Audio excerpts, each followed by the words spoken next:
tata cara penggolongannya serta beberapa contoh metabolit sekunder yang tergolong ke dalam glikosida serta beberapa tumbuhan yang menjadi sumber utama untuk senyawa golongan glikosida ini ya.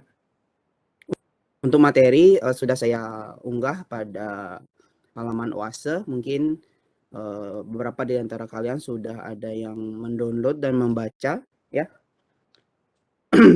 Jadi nanti jika ada pertanyaan terkait materi yang saya sampaikan, silahkan ditanyakan langsung ya, silahkan di sela begitu ya, diinterupsi silahkan. Karena pertanyaan dari kalian itu mungkin akan juga membantu teman-teman yang lain yang belum mendapatkan penjelasan yang lebih jelas ya, lebih terang seperti itu.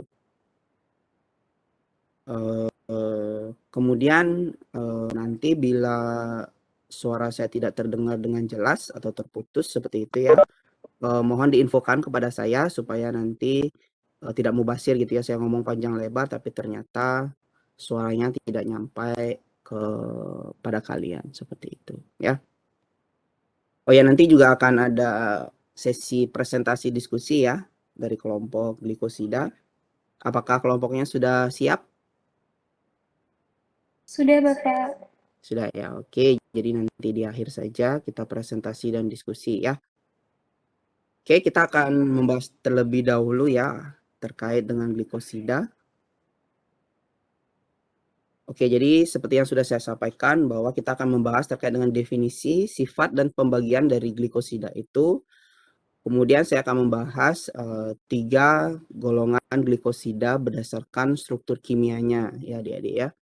Jadi ada glikosida antrakinon, kemudian glikosida cyanogenik, kemudian ada glukosinolat ya begitu ya. Dan untuk jenis golongan glikosida yang lainnya mungkin akan dibahas oleh kelompok yang akan melakukan presentasi nanti seperti itu. Oke, pendahuluan dahulu ya. Jadi apa sih itu senyawa glikosida ya adik-adik ya? Jadi yang mencirikan suatu senyawa itu dia tergolong ke dalam suatu glikosida ya, itu adalah bila mana dalam struktur dari suatu senyawa itu dia memiliki gula ya adik-adik ya. Paling tidak ketika dia mengalami proses hidrolisis dia mengandung paling tidak satu jenis gula ya, satu jenis sakarida seperti itu. Bisa monosakarida, disakarida, oligosakarida seperti itu dan berikatan dengan suatu bentuk atau struktur kimia senyawa non gula seperti itu ya. Jadi ciri khas dari senyawa glikosida itu adalah dia paling tidak memiliki satu buah bagian gula.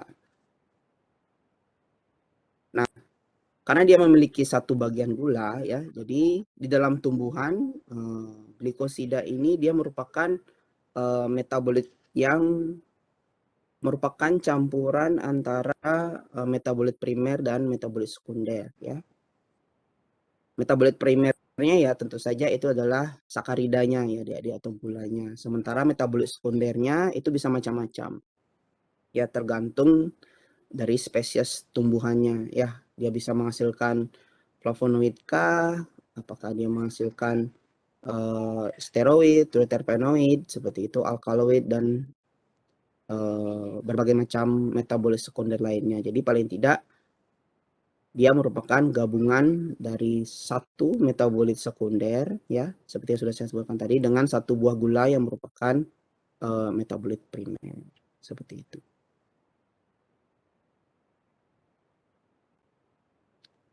Nah, yang khas lagi di dalam suatu glikosida ya, kita memiliki dua istilah umum ya adik-adik. Jadi ketika dihidrolisis, senyawa glikosida ini dia akan memberikan dua bagian ya, yaitu bagian gula itu dikenal sebagai glikon ya, glikon. Kemudian bagian yang non gula itu disebut sebagai aglikon atau genin ya. Jadi bagian gulanya disebut sebagai glikon, sementara bagian non gulanya disebut sebagai aglikon ya. Jadi glikon dan aglikon. Dan nama lain dari aglikonnya itu juga disebut sebagai genin ya. Contohnya itu adalah suatu glikosida dari seledri ya. Seledri dia mengandung glikosida namanya apiin. Nah, ketika apiin ini dia terhidrolisis, dia akan membentuk suatu flavonoid bebas. Itu disebut sebagai apigenin ya. Jadi ada bagian geninnya. Berarti dia merupakan bagian aglikon dari glikosida apiin. Seperti itu. Ya, jadi kalau dibuat suatu skema, jadi glikosida itu merupakan ketika dihidrolisis ya, dia akan menghasilkan bagian glikon dan aglikon. Ini sudah pasti seperti itu ya. Nah, untuk jumlahnya itu bebas ya, dia bisa glikonnya jumlahnya banyak ya, 1 atau 2 sakarida atau bahkan lebih ya, tergantung jenis metabolitnya. Nah, untuk bagian glikonnya ini biasanya mengacu pada jenis gula ya adik-adik ya. Ada glikon itu dia berupa senyawa glukosa ya. Jadi sakarida yang umum pada tumbuhan itu contohnya paling sederhana itu adalah glukosa ya. Maka glikosida itu bisa disebut sebagai glukosida ya. Jadi glukosa menjadi glukosida. Tapi belakangan diketahui bahwa jenis gula dalam tumbuhan itu sangat beragam ya adik-adik ya, sangat beragam sehingga dibuat definisi yang lebih umum ya. Jadi untuk jenis gula lainnya itu kita sebutnya sebagai glikosida ya, bukan gluko lagi. Kalau glukosida itu berarti bagian gulanya atau bagian glikonnya itu adalah hanya merujuk pada struktur glukosa saja. Tapi kalau dia jenis sakarida pada atau yang menempel pada metabolisme sekunder itu berbeda ya, bukan glukosa, itu kita sebutnya sebagai glikosida ya. Lalu ikatan kimia antara bagian glikon dengan aglikon ini disebut sebagai ikatan glikosidik seperti itu ya. Jadi ada 3 bagian utama ya. Pertama itu ada bagian glikon atau bagian gulanya, kemudian ada bagian non gulanya itu sebagai aglikon. Kemudian ikatan antara glikon dengan aglikon itu terbentuk namanya adalah ikatan glikosidik ya. Nah, ini adalah salah satu contoh paling sederhana dari suatu bentuk glikosida ya, ya. Atau bisa juga disebut sebagai glukosida karena apa? Karena di sini komponen sakaridanya itu adalah berupa senyawa glukosa sehingga bisa disebut sebagai glukosida bukan glikosida ya. Tapi kalau ingin menyebutkannya dengan lebih umum ini disebut sebagai glikosida ya. Nah, jadi bagian gulanya ini adalah bagian glikonnya ya. Sementara yang metil ini ya, itu adalah bagian non gulanya adik-adik ya. Dan ini disebut sebagai bagian aglikol seperti itu. Jadi meskipun dia hanya berupa senyawa metil ya, memiliki hanya 1 karbon saja ya, tapi karena dia bukan merupakan bagian dari struktur suatu gula, maka keseluruhan senyawa ini itu disebut sebagai suatu senyawa golongan glikosida seperti itu ya. Tapi kalau di tumbuhan tentu saja strukturnya tidak akan sesederhana ini ya, tidak hanya CH3 saja tapi bisa berupa senyawa-senyawa lain ya, golongan-golongan metabolis sekunder lainnya yang mungkin sebelumnya sudah kalian pelajari. Ya mungkin minggu lalu sudah diajarkan oleh Bu Kia yaitu flavonoid ya. Jadi ada beberapa jenis flavonoid yang di dalam tumbuhan itu dia berupa glikosida seperti itu. Tapi ada juga yang berupa bentuk bebas ya. Tergantung jenis spesies tumbuhannya.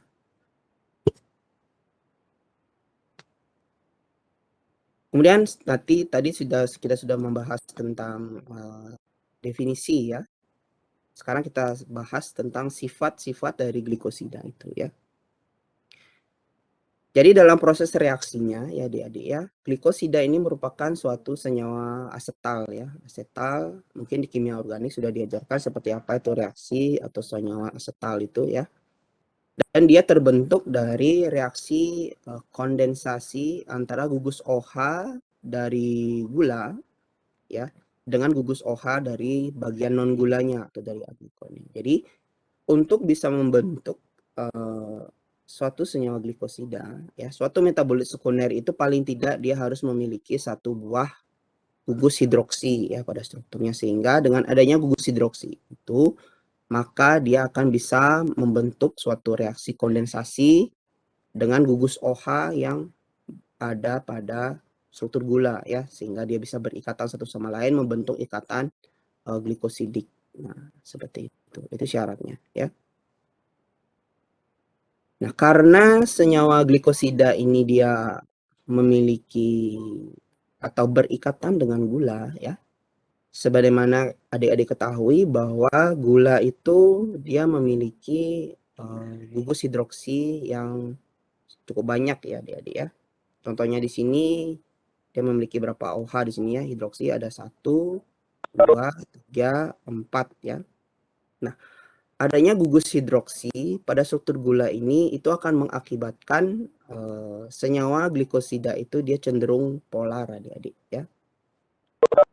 Dia akan cenderung polar, bahkan sangat polar. Semakin banyak gula yang berikatan pada strukturnya, maka dia akan semakin polar seperti itu ya, sehingga dia sangat mudah larut di dalam air.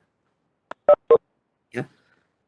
Namun gugus aglikonnya ya, dia menjadi tidak larut di dalam air ya, atau sifat kelarutannya itu menjadi cenderung lebih non-polar ya. Menjadi lebih non-polar dibandingkan dengan ketika dia berada pada bentuk glikosidanya. Seperti itu. Karena bagian gulanya hilang gitu ya, sehingga jumlah OH-nya menjadi berkurang pada struktur secara keseluruhan itu, sehingga dia polaritasnya menjadi lebih turun dibandingkan ketika dia berikatan dengan gula, sehingga dia tentunya menjadi sifatnya menjadi lebih non polar dibandingkan ketika berada pada bentuk glikosida ya, sehingga ketika dihidrolisis biasanya aglikonnya ini akan menjadi tidak larut di dalam air lagi, berbeda ketika dia masih berikatan dengan gulanya membentuk glikosida. Nah, untuk memutus ikatan glikosidik ya, jadi untuk beberapa keperluan tertentu ya, misalnya untuk melakukan identifikasi ini jenis glikosidanya golongan apa gitu ya, itu kita memerlukan suatu proses untuk memutus ikatan glikosidiknya ya, agar si metabolit sekunder pada struktur glikosida itu bisa bereaksi dengan reagen yang akan kita gunakan ya. Nah, jadi untuk memutus ikatan glikosidik ini ya, kita bisa menggunakan dua cara ya adik-adik ya, bisa menggunakan reagen kimia ya seperti asam mineral encer ya, atau secara biologis yaitu dengan menggunakan bantuan enzim ya. Bila menggunakan reagen kimia ya seperti asam mineral encer ini, tentu jenis-jenis ikatan itu, ikatan glikosidik yang bisa diputus itu akan lebih banyak ya dibandingkan dengan bantuan enzim. Karena apa ya, seperti adik-adik ketahui bahwa enzim itu kan dia sifatnya kerjanya selektif ya, selektif pada substrat-substrat tertentu seperti itu, sehingga ya satu jenis enzim golongan A gitu misalnya mungkin dia hanya bisa menghidrolisis atau memutus ikatan glikosidik untuk senyawa-senyawa yang berlock gitu ya dengan struktur A seperti itu. Jadi dia lebih selektif ya ketika menggunakan enzim dibandingkan dengan menggunakan asam mineral encer ini seperti itu. Nah, lalu bagaimana proses terbentuknya glikosida ya? Pada proses biosintesis glikosida ya, seperti yang sudah dijelaskan tadi bahwa glikosida ini kan dia terbentuk dari dua struktur utama ya, bagian glikon dengan bagian aglikon ya, bagian gula dengan bagian non gulanya. Jadi bagian gula dan non gulanya ini tentu dia memiliki jalur biosintesisnya sendiri-sendiri ya. Yang satu jalur biosintesisnya adalah jalur biosintesis primer ya. Sementara bagian non gulanya atau aglikonnya itu dia terbentuk melalui jalur biosintesis metabolit sekunder, itu ada banyak ya. Ada jalur sikimat, ada jalur malonat ya, ada jalur mevalonat ya, ada jalur asetat ya. Jadi sangat banyak sekali untuk pembentukan bagian struktur non gulanya atau aglikonnya. Tapi ketika bagian gula dan non gulanya ini sudah terbentuk ya, untuk bisa membentuk suatu glikosida atau membentuk ikatan glikosidik. Nah, itu memerlukan dua tahapan reaksi ya adik-adik ya. Dua tahapan reaksi ya. Tahapan yang pertama itu adalah bentuk gula ya. Bentuk gula dari bagian penyusun glikon ini harus dia berupa gula 1-fosfat ya adik-adik ya. Berupa gula 1-fosfat. Jadi dia mengikat satu gula fosfat ya. Kemudian gula 1-fosfat ini dia akan bereaksi dengan uridyl trifosfat ya. UTP ini adalah uridyl trifosfat. Jadi 3 fosfat lagi. Ketika dia bereaksi ya, maka bagian gula ini dia akan berikatan dengan 2 buah fosfat ya, menjadi uridyl difosfat. Menjadi uridyl difosfat. Sementara UTP-nya tadi karena dia sudah kehilangan 1 gugus fosfatnya, dia menjadi fosfat-fosfat inorganik seperti itu ya, atau PPI kita sebutnya. Jadi di sini terlibat 4 buah struktur fosfat ya dia 1 berasal dari gula, sementara 3-nya berasal dari uridyl trifosfat ini. Ya, ketika bereaksi si uridyl trifosfat ini dia akan kehilangan 1 gugus fosfatnya ya, sehingga menjadi uridyl difosfat berikatan dengan gula, sementara sisanya lagi dia menjadi fosfat-fosfat saja ya, yang sifatnya anorganik atau inorganik. Nah, tahap yang pertama ini itu difasilitasi oleh enzim ya, namanya adalah enzim uridyl transferase. Itu. Nah, setelah tahap pertama yang terbentuk ya, produknya yaitu UDP atau uridyl difosfat ini dia akan bereaksi dengan aseptor yang sesuai ya. Nah, aseptornya inilah yang merupakan bagian aglikonnya atau berupa senyawa metabolit sekunder ya. Bisa flavonoid, bisa kumarin, bisa triterpen, bisa steroid, ya macam-macam bisa ya. Asal tadi itu memenuhi syaratnya, yaitu dia paling tidak memiliki 1 buah gugus hidroksi atau gugus OH. Nah, ketika aseptor ini bertemu dengan uridyl difosfat gula ya. Jadi ini bukan tanda kurang ya, Dek ya, tapi ini adalah ikatan ya. Uridyl difosfat berikatan dengan gula ya. Itu bertemu dengan aseptornya atau metabolit sekundernya. Dengan adanya enzim yang namanya adalah glikosil transferase ya, maka gulanya ini akan tertransfer ya, terpindahkan strukturnya kepada si aseptornya ya, atau kepada metabolit sekundernya menjadi suatu senyawa glikosida ya, yaitu aseptor gula. Jadi ikatan antara aseptor atau bagian aglikon dengan gula itu dia sudah menjadi suatu senyawa glikosida. Nah, produk sampingannya apa? Ya tentu adalah bagian dari UDP-nya ini ya, produk sampingannya. Karena ini tidak terikatan lagi dengan si bagian gulanya, sehingga dia terlepas, bentuk bebasnya menjadi uridyl difosfat saja, seperti itu.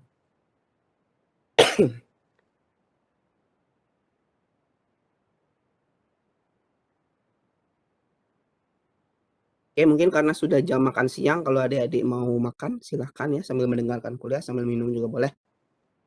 Asal jangan sambil tidur ya. Nah, contoh dari pembentukan gula ya yang sederhana ya, yaitu glikosida alkohol adik-adik. Contohnya itu adalah pembentukan salisin ya. Jadi salisin ini dia terbentuk dari UDP gula dengan bagian aseptornya yaitu adalah salisil alkohol. Ya. Jadi adanya gugus alkohol ini atau gugus OH pada gugus salisil ya, itu dia bisa melakukan reaksi kondensasi dengan gula sehingga dia menjadi bentuk glikosidanya. Ya, salisin ini. Dan tentu produk sampingannya itu adalah UDP.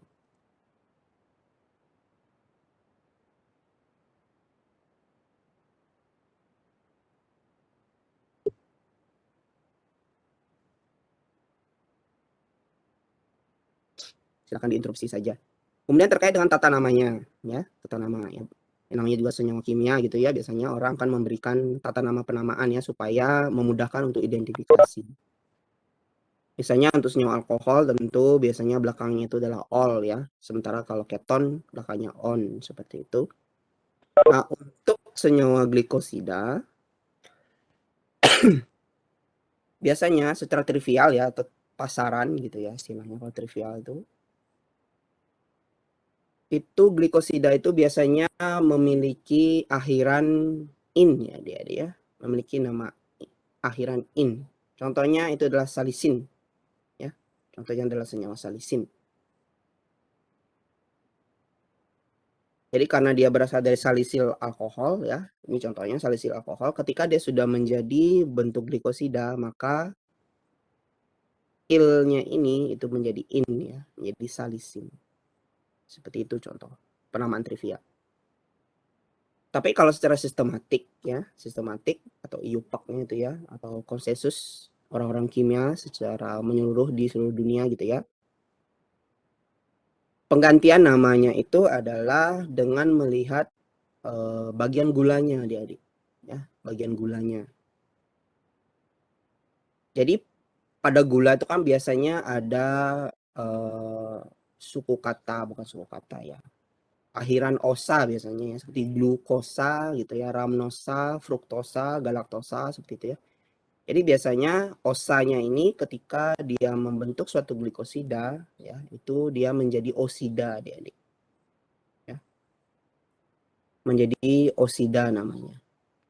Contohnya adalah glikosida dari tanaman salix, itu adalah salisin. Nah, ini adalah penamaan secara trivialnya ya, salisin. Tapi kalau dilihat dari sistematik ya, salisin ini dia nama ilmiahnya itu adalah 2-hidroksimetilfenyl beta dextroglucopiranosida ya. Jadi karena gulanya itu dia berupa glukosa berbentuk piran gitu ya. Jadi glukopiranosa ini disebutnya untuk bagian gulanya. Karena dia berupa bentuk glikosida jadinya akhiran osa pada glukopiranosa ini menjadi glukopiranosida seperti itu ya. Jadi ini adalah bagian gulanya ya, dia glukopiranosa. Kemudian ini adalah bagian aglikonnya atau salisil alkoholnya ya. Jadi dia memiliki suatu struktur di sini, struktur OH ya, fenol gitu ya, yang bisa berikatan dengan si gulanya seperti itu ya.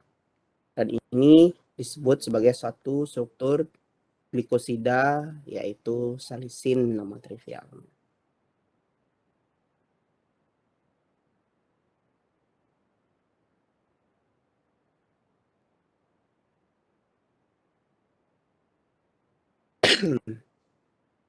Nah, untuk mempermudah proses mempelajari atau melakukan kajian ya, biasanya para ilmuwan itu dia melakukan klasifikasi ya. Klasifikasi ini ditujukan untuk mempermudah proses penelitian seperti itu ya, atau pengkajian ya. Sebenarnya ada banyak sekali tata cara penggolongan suatu senyawa ya. Senyawa kimia itu ada banyak sekali tata cara. Tentunya masing-masing memiliki keunggulan dan kelemahan ya. Nah, dari beberapa literatur yang saya baca adik-adik ya, jadi glikosida ini itu bisa diklasifikasikan ya, itu berdasarkan 4 cara ya. Jadi pertama yaitu berdasarkan ikatan glikosidanya ya, atau ikatan glikosidik begitu ya. Kemudian berdasarkan komponen gulanya, kemudian berdasarkan aktivitas atau fungsinya bagi manusia, kemudian berdasarkan jenis aglikonnya atau struktur aglikonnya atau struktur geninnya ya, atau bagian metabolit sekundernya seperti itu.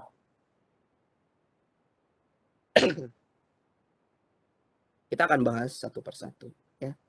Yang pertama yaitu jenis glikosida berdasarkan ikatan glikosidiknya ya. Yaitu pertama ada golongan O glikosida adik-adik ya. Dari namanya sudah tergambar bahwa antara bagian glikon dengan aglikonnya ini itu ada jembatan oksigen ya.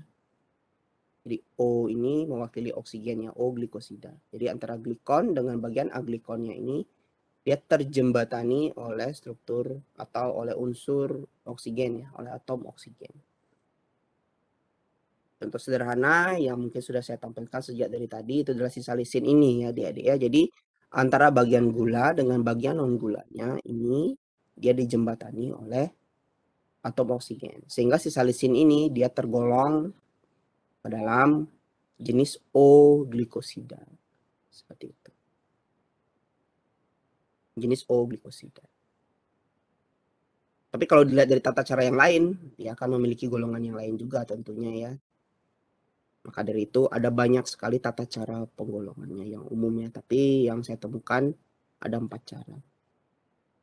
Jadi kalau di alam biasanya glikosida itu memang kebanyakan adalah berupa O-glikosida ya adik-adik ya. Jadi sangat melimpah sekali bentuk glikosida yang memiliki ikatan glikosidik berupa O-glikosida ini ya.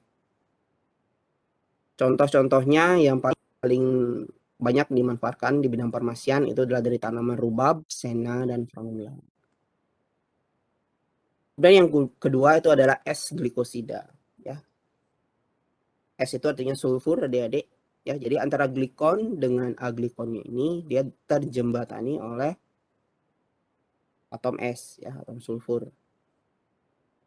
Contohnya itu adalah glikosida sinigrin ya, sinigrin.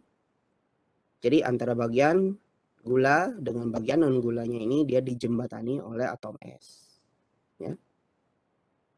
Nah, sinigrin ini dia berasal dari biji tanaman black mustard ya adik-adik ya. Black mustard ini dari spesies Brassica campestris ya. Jadi Brassica itu adalah jenis kol-kolan ya, Dek ya. Kol, sawi gitu ya, itu jenis-jenis Brassica.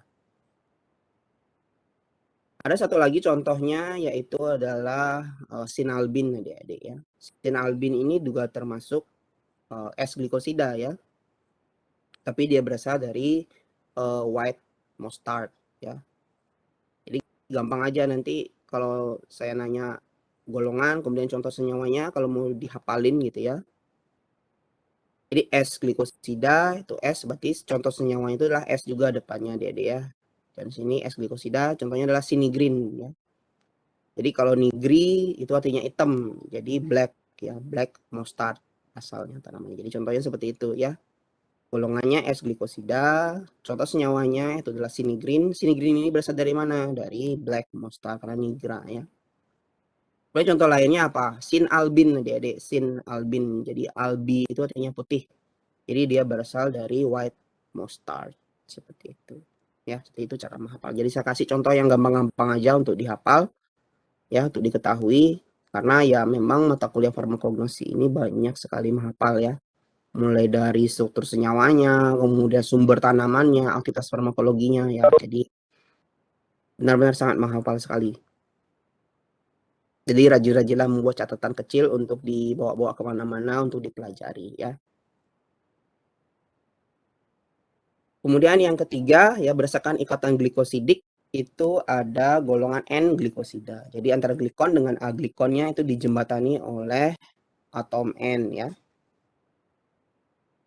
Contohnya itu adalah adenosin ya yang merupakan penyusun nukleotida ya.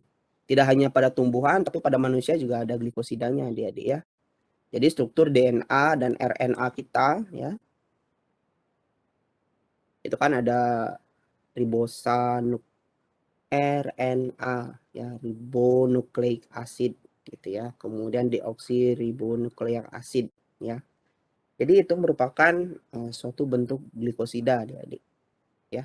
Karena ada gula ribosanya, kemudian dia berikatan dengan struktur basa purin ya. Seperti ini. Jadi setiap makhluk hidup yang memiliki materi genetik itu pasti dia memiliki glikosida jenis N-glikosida ini ya.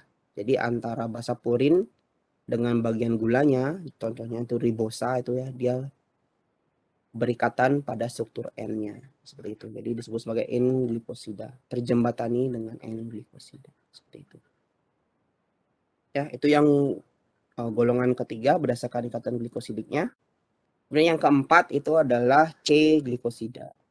Ya, C-glikosida ini artinya antara glikon dengan aglikon ini dijembatani oleh atom karbon, ya, atau langsung ya, direct. Contohnya adalah senyawa aloin di dalam tanaman aloe ya, contohnya lidah buaya seperti itu. Atau dari Cascarosida ya, dari tanaman Cascara. Jadi di sini adalah langsung ya adik-adik ya. Jadi antara gula dengan bagian aglikonnya di sini merupakan suatu senyawa antrakinon ya. Dia langsung berikatan dengan atom C-nya seperti itu. Jadi tidak ada atom O, S ataupun N seperti itu. Jadi dia langsung berikatan. Maka dia termasuk ke dalam golongan C glikosida ya.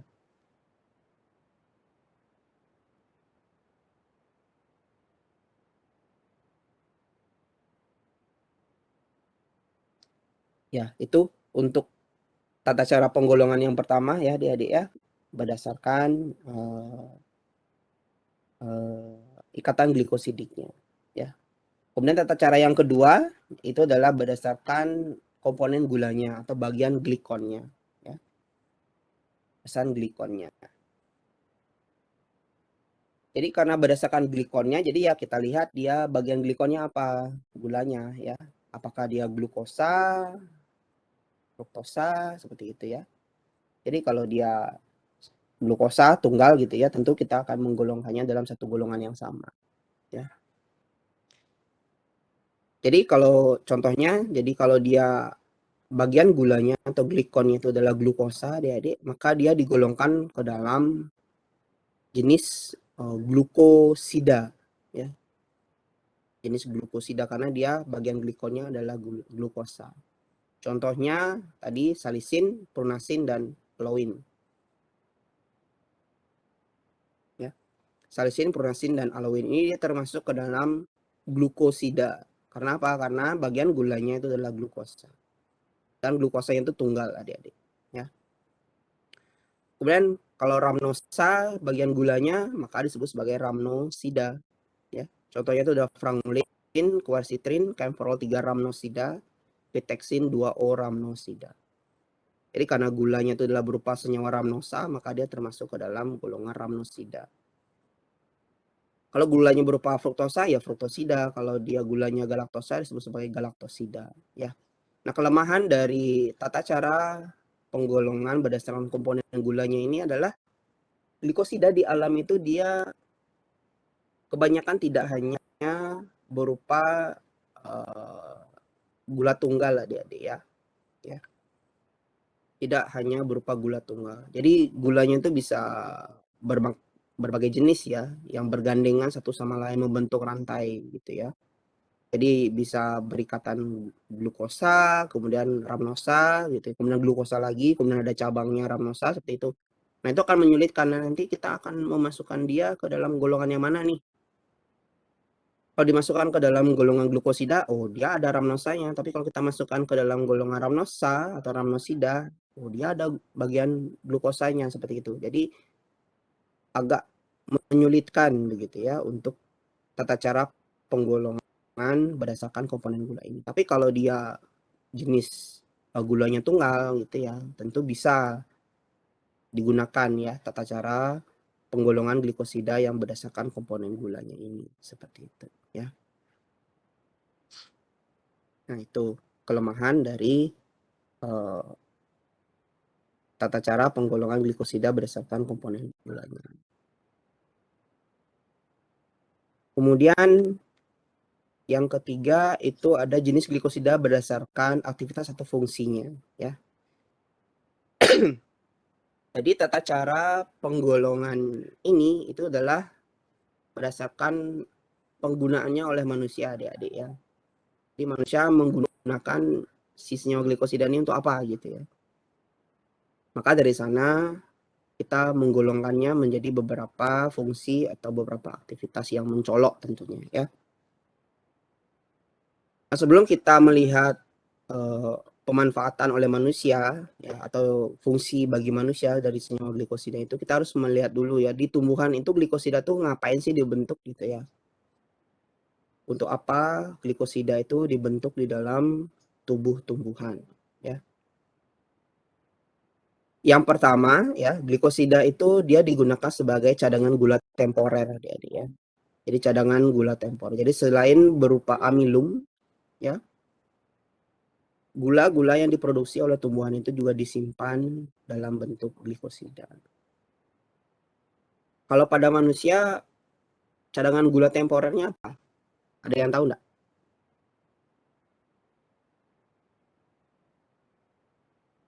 Ada yang tahu?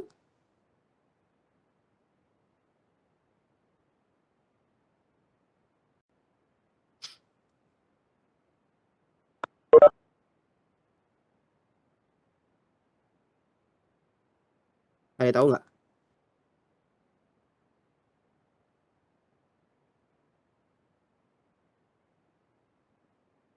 Oke, sudah ada yang menjawab satu orang.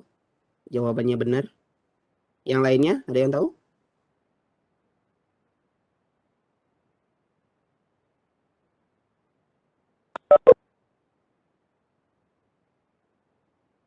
Oke, ada lagi yang menjawab kurang tepat.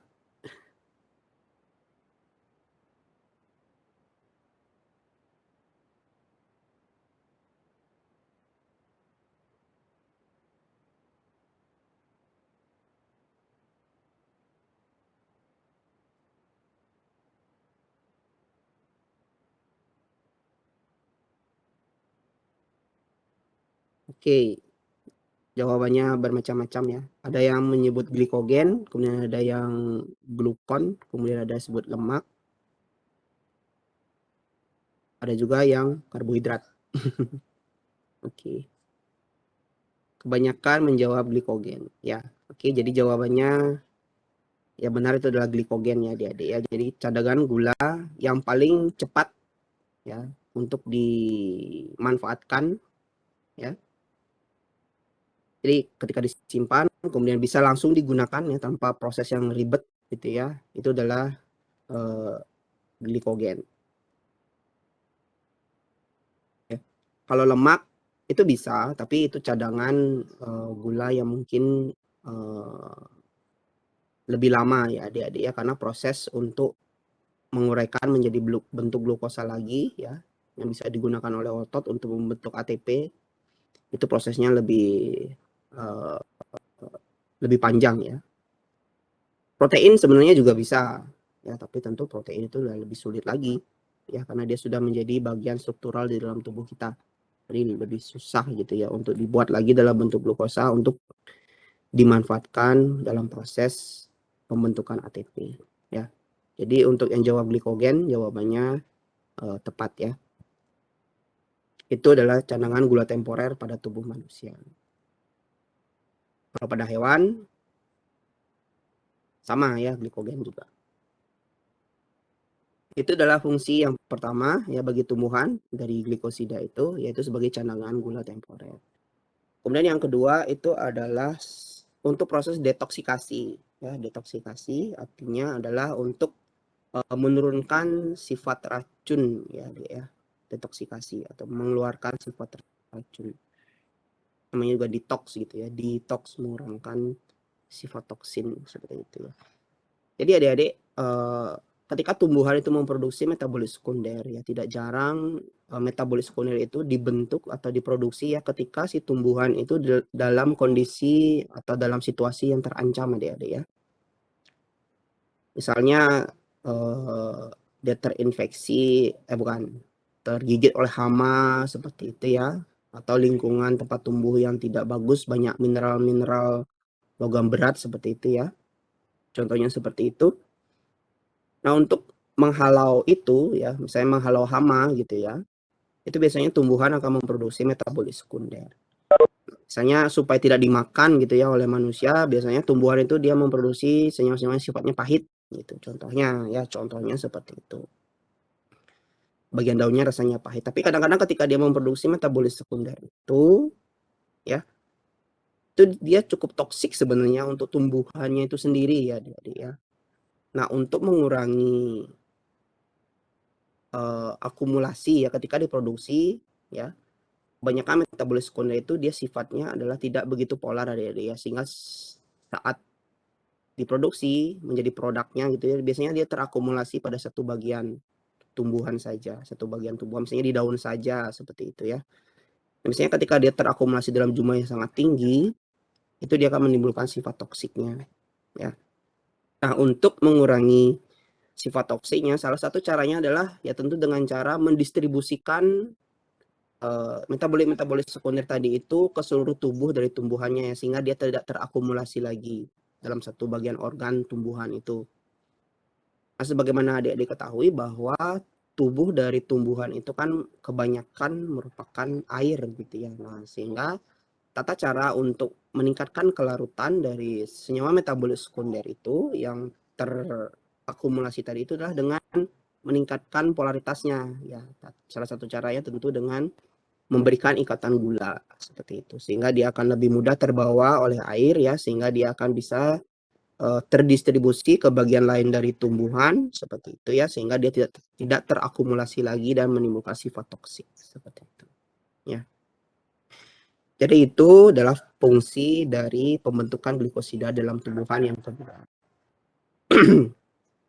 Yang ketiga adalah untuk mengatur tekanan turgor ya, mengatur tekanan turgor. Kemudian yang keempat adalah untuk proteksi ya. Jadi beberapa jenis glikosida seperti yang saya katakan tadi itu dia memiliki kemampuan untuk melindungi tubuh dari tumbuhan itu ya, baik dari serangan hama, bakteri seperti itu virus yang menimbulkan penyakit pada tanaman seperti itu ya, untuk proteksi. Kemudian bagi manusia itu digunakan sebagai petunjuk sistematik adik-adik ya. Artinya adalah ketika kita menemukan suatu golongan glikosida pada beberapa jenis tanaman yang berbeda, kalau dia sama ya, kemungkinan dia adalah memiliki kerabatan yang dekat seperti itu. Contohnya itu adalah senyawa aloin ya. Jadi senyawa aloin ini dia banyak ditemukan pada tanaman-tanaman dari genus aloe. Jadi aloe itu tidak hanya aloe vera, adik-adik ya, ada banyak sekali spesies aloe, aloe barbadensis dan sebagainya ya. Jadi kandungan khasnya itu adalah glikosida aloin namanya ya.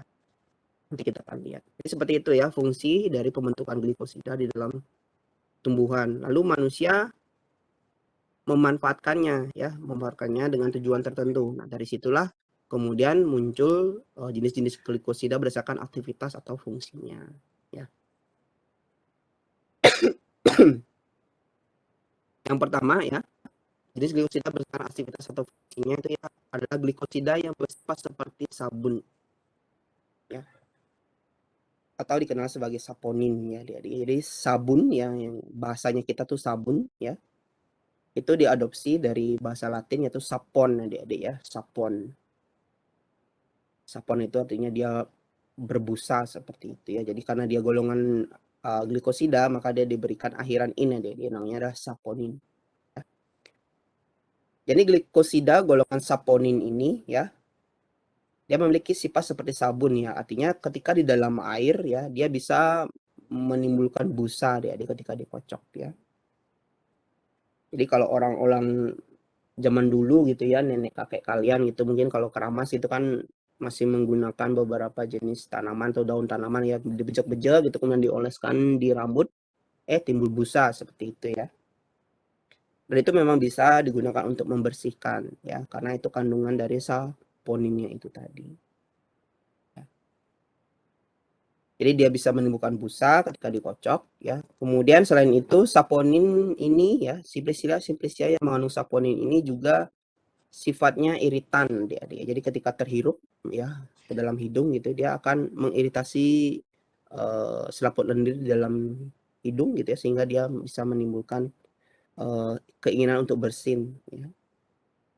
Kemudian bila terpapar darah gitu ya, darah itu bisa terlisis ya, bisa terjadi hemolisis pada sel darah merah. Dan beberapa jenis saponin ini juga bisa dimanfaatkan untuk berburu ya, atau meracun ikan seperti itu. Nah, jadi untuk mengetahui keberadaan saponin di dalam sampel tumbuhan gitu ya, itu bisa dilakukan dengan 2 uji adik-adik ya. Yang pertama adalah uji busa ya.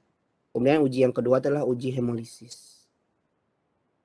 Jadi kalau misalnya kalian punya sampel simplicia gitu ya, atau tumbuhan tertentu, kemudian kalian iseng mau ngecek ini dia mengandung saponin atau enggak ya, ya udah bejek aja itu tumbuhannya atau bagian tumbuhannya itu tadi dalam air, kemudian kita kocok seperti itu. Kalau dia timbul busa yang stabil gitu ya, itu kemungkinan besar dia mengandung saponin.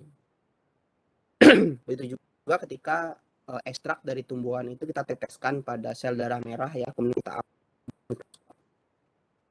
jika darah-darah tadi itu terhemolisis atau sel darah merah tadi itu terlisis gitu ya, pecah besar, ekstrak mengandung saponin tadi. Ya, seperti itu. Itu adalah dua cara untuk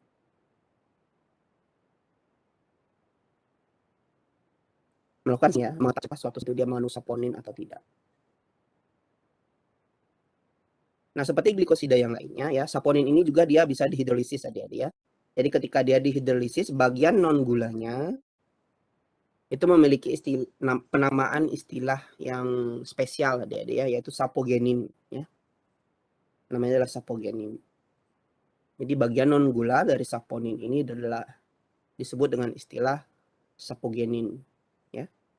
Kalau dilihat dari strukturnya, sapogenin ini bisa dibagi menjadi dua lagi adik-adik ya, jadi agak membingungkan ya. Ada glikosida gitu ya. Kalau dia sifatnya seperti sabun, maka dia digolongkan sebagai saponin. Kemudian ketika dia sudah digolongkan dalam saponin, itu kita bisa lihat lagi berdasarkan struktur dari sapogeninnya atau bagian non gulanya ya. Itu ada dua, yaitu dia berupa struktur inti steroid ya, seperti ini. Jadi dia memiliki 4 cincin ya, atau tetrasiklik seperti itu dikatakan. Kemudian ada yang triterpenoid ya, yang ini.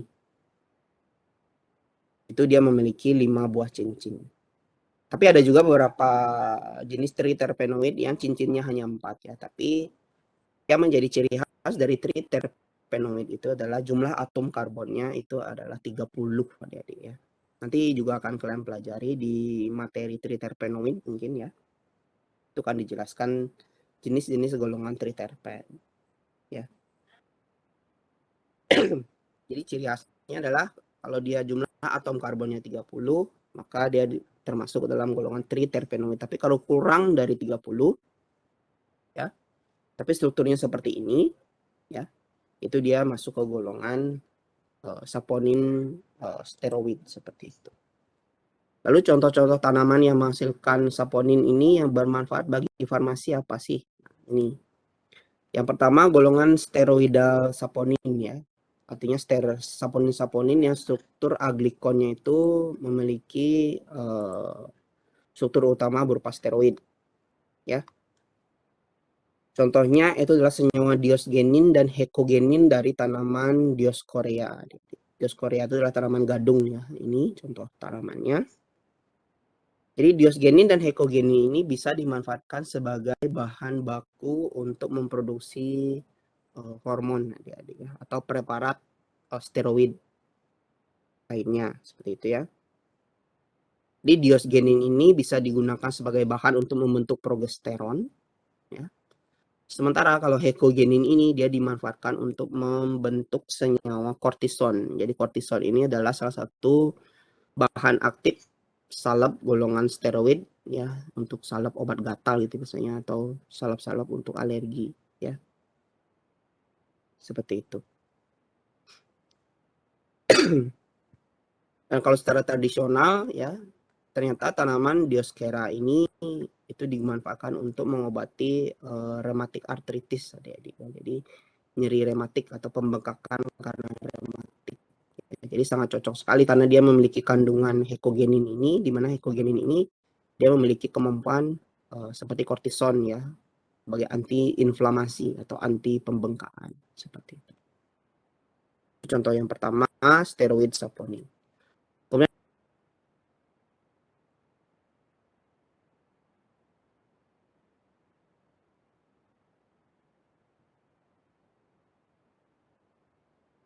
golongan steroidal saponin lainnya juga ada dari kandung glikosida beruksonin, solasonin ini. Glikon itu disebut sebagai solasodin adik-adik. Ya, jadi dia memiliki struktur inti berupa steroid di sini. Nah, ini si solasodin ini juga agak membingungkan sebenarnya adik-adik. Apakah dia termasuk golongan steroid atau termasuk golongan alkaloid? Karena apa? Karena dia di strukturnya dia juga memiliki atom N yang berada pada cincin heterosiklik, ya. Jadi seperti itu dilema-dilema ketika seseorang itu atau ilmuwan itu menggolongkan suatu senyawa kimia, ya. Karena kadang-kadang satu struktur itu dia memiliki dua ciri khas utama, ya. Contohnya si solasodin ini. Jadi dia memiliki inti steroid iya, kemudian memiliki inti berupa alkaloid juga iya. Jadi si solasodin ini dia bisa digolongkan ke steroid, bisa juga digolongkan kepada alkaloid, ya. Nanti materi alkaloid juga akan diajarkan nanti. Nah, ini adalah beberapa gula yang berikatan pada struktur solasodin ini untuk membentuk glikosida solasonin, ya.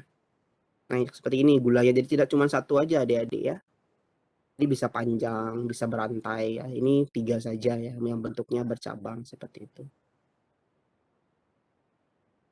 Itu jenis steroidal saponin dari yang kedua, ya, contohnya dari tanaman solanum atau Solanaceae. Ini contoh sumber lainnya. Jadi selain Solanum cassianum itu juga ada dari Solanum aviculare, Solanum sodomium, dan Solanum lainnya, ya. Jadi jenis terong gitu, ya, terong-terongan itu jadi Solanaceae.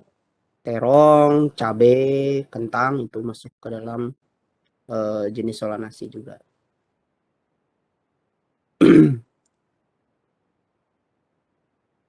Kemudian steroidal saponin lainnya, ya, itu setavari, ya adik-adik.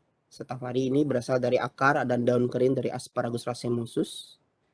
Glikosidanya berupa setafarin 1, 2, 3, dan 4. Ya. Jadi karena dia berupa steroid, jadi kemungkinan kebanyakan fungsinya itu adalah seperti hormon adik-adik, ya. Yang pertama itu dimanfaatkan sebagai galaktogoga atau merangsang pengeluaran air susu, ya. Kemudian tonik dan diuretik, ya, merangsang pengeluaran urin untuk diuretiknya ini, karena untuk proses pengeluaran urin itu juga kadang-kadang difasilitasi oleh beberapa jenis hormon, ya, seperti aldosteron gitu. Kemudian reumatik, ya, reumatisme, dan abortifum, ya, merangsang proses melahirkan, abortif.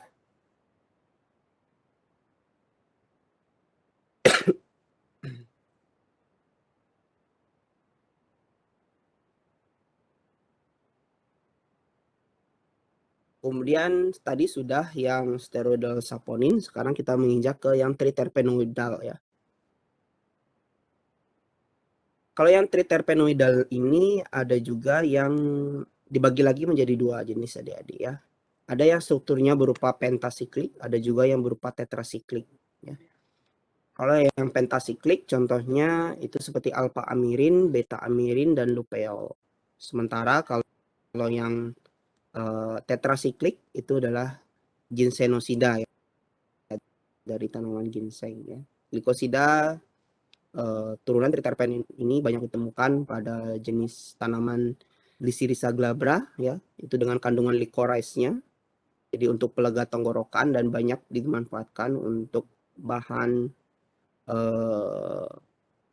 OBH, ya, obat batuk hitam. Kemudian pada akar ginseng atau panax ginseng, ya, itu dia mengandung steroidal saponin. Contoh glikosida triterpenoidal saponin itu ya ini ya, tadi sudah saya sebutkan licorice root atau Glycyrrhiza glabra.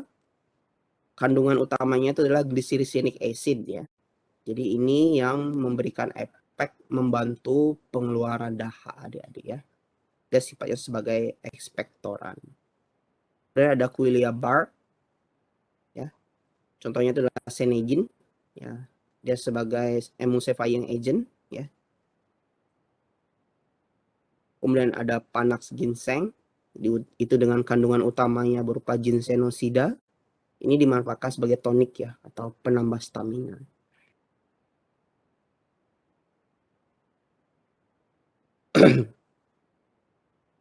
Oke, sebelum, nah ini dia strukturnya, ya.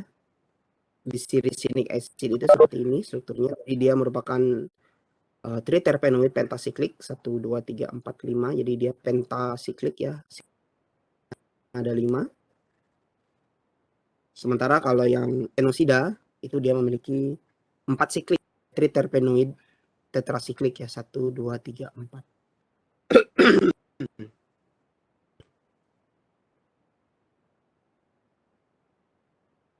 Sebelum saya lanjut, saya mau bertanya, kira-kira kenapa ya sabun itu dia bisa mengangkat kotoran atau mengangkat noda misalnya pada permukaan kulit, kain seperti itu. Ada yang bisa menjelaskan? Ini kaitannya dengan kenapa saponin ini kok dia bisa memiliki sifat seperti sabun juga. Ada yang bisa menjelaskan?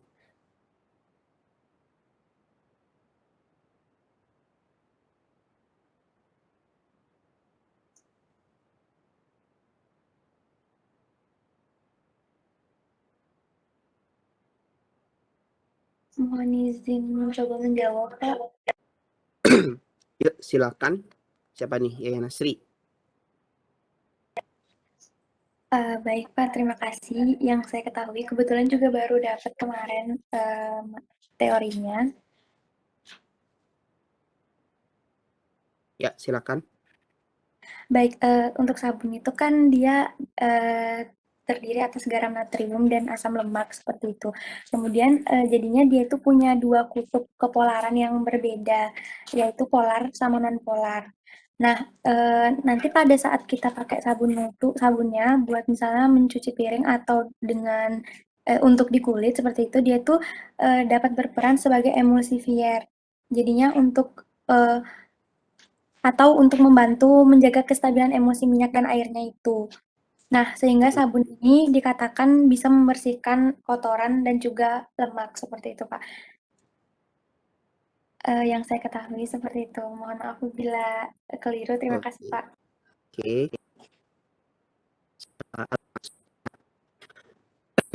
Jadi ada bagian yang sifatnya hidrofil, ada yang sifatnya lipofil ya. Bagian hidrofil, ada bagian yang lipofil, ada yang suka air, ada yang bagian yang tidak suka air atau suka lemak. Jadi kebanyakan noda atau kotoran gitu ya, dia sifatnya adalah lipo ya, lipofil atau sifatnya lipid atau lemak atau non polar. Jadi karena si bagian sabun itu atau bagian yang lipofil dari sabun itu dia bisa berikatan dengan noda yang sifatnya lemak tadi ya. Dia bisa berikatan. Kemudian ketika kita bilas dengan air ya. Air itu kan dia polar ya.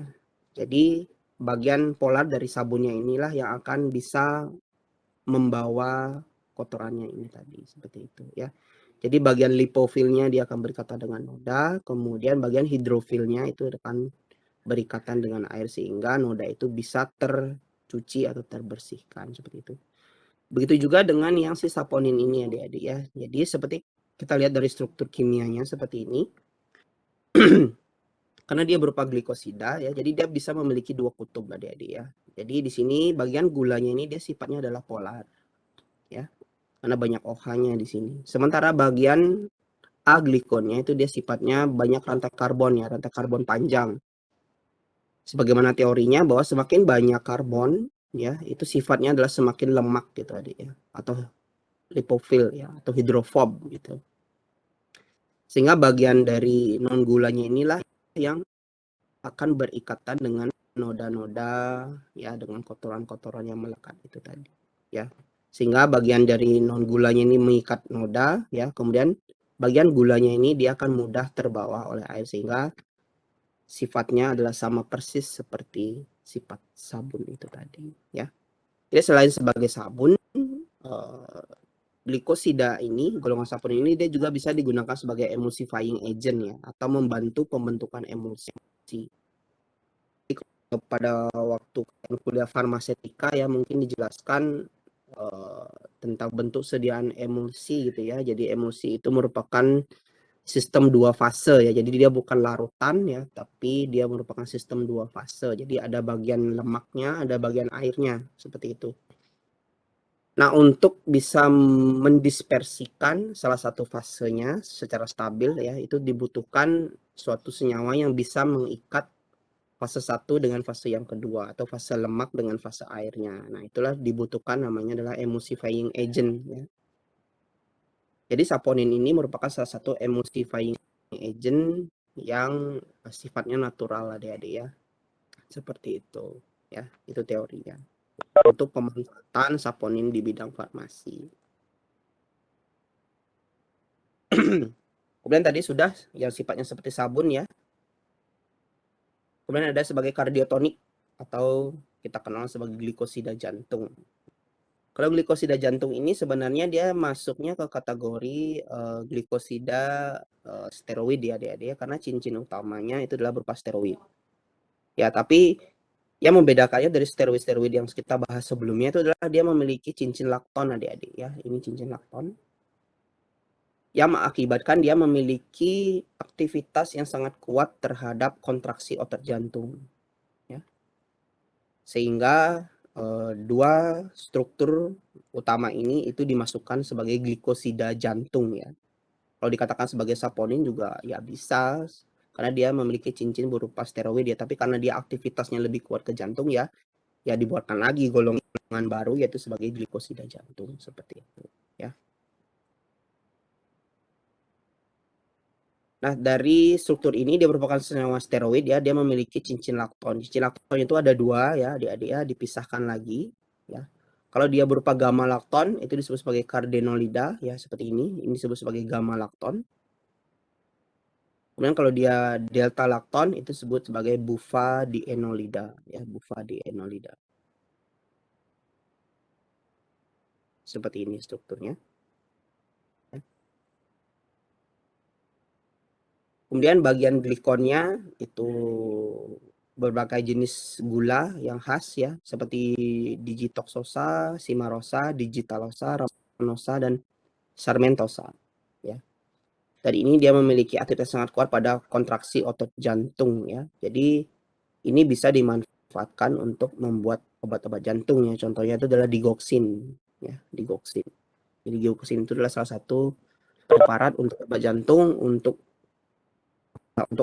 orang yang mengalami gagal jantung biasanya. Nah, sumber-sumber dari glikosida jantung yang utama adik-adik ya, ini dia sebenarnya tersebar dari beberapa famili tanaman ya, dari Liliaceae, Ranuncula, Apocynaceae, dan Scorpulariaceae. Kalau dia berupa digitoxin dan digoxin ya, ini dengan struktur cardenolidanya, ini biasanya ditemukan pada tanaman Digitalis purpurea adik-adik.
Merupakan sebagai analgetik seperti apa suaranya putus-putus. Oke.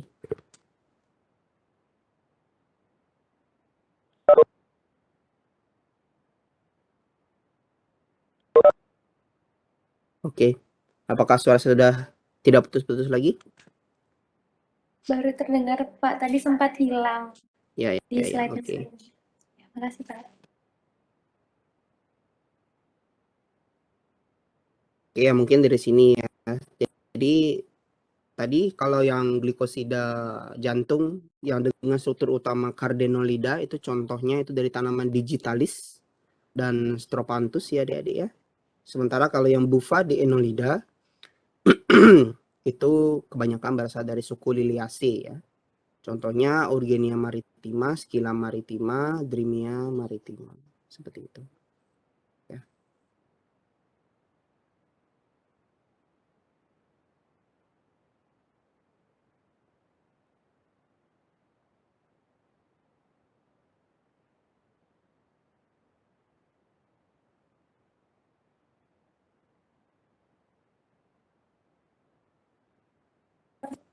Halo Pak.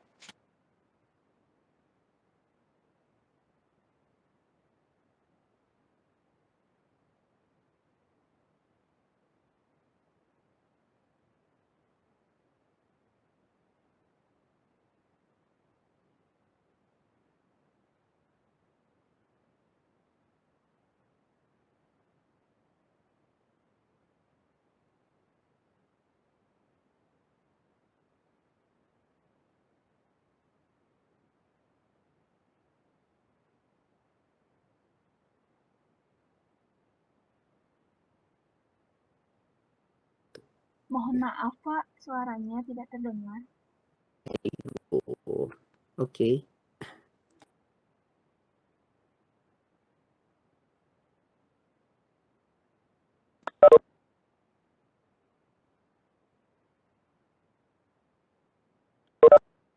Oke, tes 1 2 3.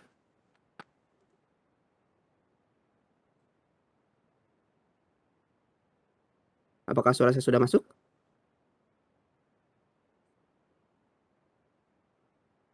Sudah terdengar, Pak. Oke. Oke, kita lanjut ya. Ke penggolongan yang keempat. Nah, ini yang paling jamak digunakan ya, adik-adik ya. Yang paling jamak digunakan ya dan mudah untuk dipahami yaitu adalah berdasarkan struktur kimia dari aglikonnya ya. Itu ada glikosida antrakinon, glikosida sianogenik, kemudian ada glukosinolat atau tioglikosida ya.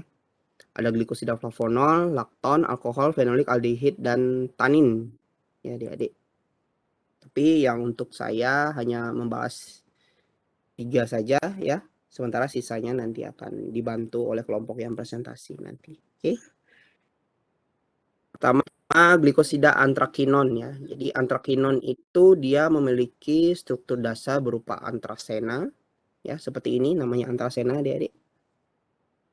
3 buah cincin benzena ya, cincin aromatik yang berjejer secara linear ya. Ini disebut sebagai antrasena. Kemudian dia memiliki gugus keton pada atom karbon nomor 9 dan 10 ya. Sehingga disebut sebagai antraquinon ya. Jadi struktur ini yang di tengah ini disebut sebagai struktur quinon. Karena dia memiliki struktur antrasena maka disebut sebagai antraquinon seperti itu.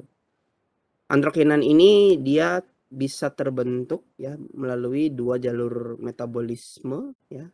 2 jalur biosintesis ya. Ada dari jalur asam asetat atau malonat dan asam skimat juga bisa ya. Nah, ini contoh-contoh turunan antrakinon lainnya adik-adik. Ada antradihidrokinon ya. Jadi kinon yang sudah mengalami hidroksilasi sehingga dia menjadi seperti alkohol gitu ya. Kemudian ada oksantron, kemudian ada antranol berupa kenton ya, kemudian ada antron. Berada di antron, jadi 2 buah struktur antron yang berikatan satu sama lain secara simetrik ya. Kemudian ada diantranol ya, seperti ini strukturnya, dia bergandengan satu sama lain sehingga disebut sebagai diantranol.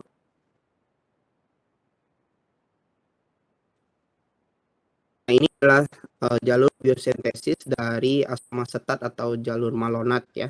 Biasanya ini terbentuk pada famili Polygonaceae dan Rhamnaceae ya. Jadi bahan dasarnya itu adalah malonyl CoA ya, seperti ini strukturnya. Jadi dia banyak asetil gitu ya, atau asetat yang berikatan satu sama lain, dia bergandengan, kemudian dia mengalami pelipatan sedemikian rupa, baru dia menjadi suatu bentuk senyawa antrakinon.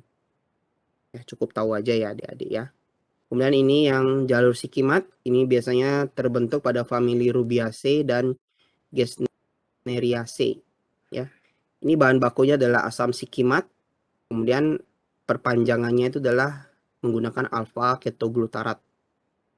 Ya, bersama dengan mevalonat dia membentuk cincin-cincin aromatik yang berjejer seperti ini. Nah, produknya itu adalah seperti ini ya, alizarin namanya. Jadi pembentukan antrakinon itu ada dua ya. Ada jalur malonat atau jalur asetat dan juga dari jalur asam sikimat. Ya. Nah, lalu bagaimana mengetahui keberadaan glikosida antrakinon dalam suatu sampel? Ya.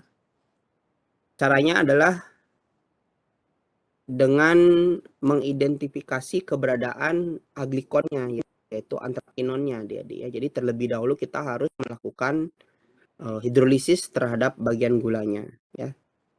Hidrolisisnya itu adalah kalau dia berupa O-glikosida itu dipanaskan dalam HCl H2O ya.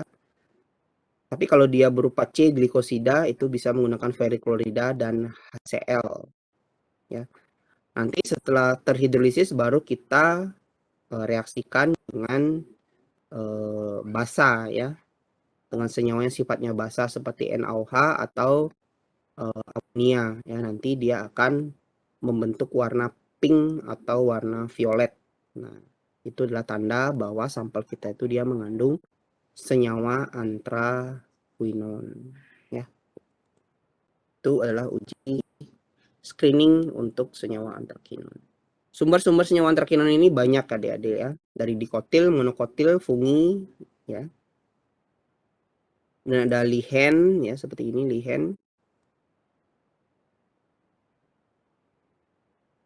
Nah, kita akan bahas satu persatu.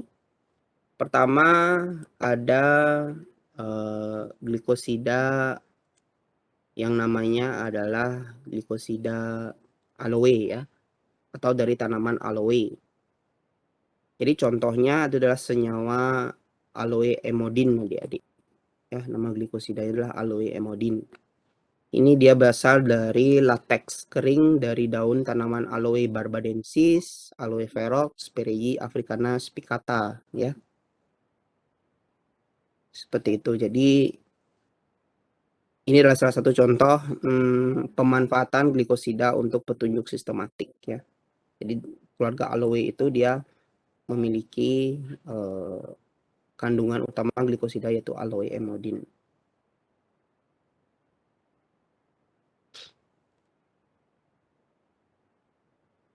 Nah, ini contohnya. Jadi antrakinon itu berupa aloe emodin ya. Kemudian dia membentuk glikosida yang kita sebut sebagai alowin ya. Ini merupakan contoh C-glikosida ya. Sudah saya tunjukkan sebenarnya ini di awal ya untuk golongan C-glikosida. Kemudian kandungan lainnya dari alowin itu selain glikosida dia juga mengandung senyawa lain seperti isobarbaloin, barbaloin dan resin, disebut sebagai aloe resin dan alkaloid.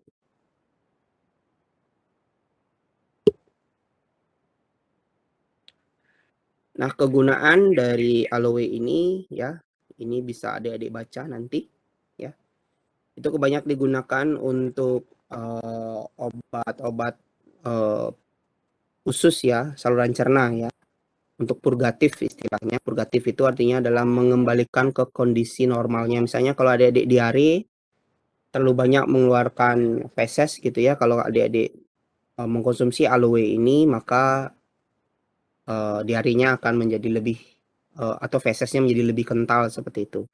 Jadi frekuensi diarenya menjadi menurun. Tapi kalau adik-adik sembelit ya justru nanti si fesesnya akan dilembutkan seperti itu. Jadi lebih mudah untuk dikeluarkan seperti itu. Jadi dia sifatnya adalah purgatif.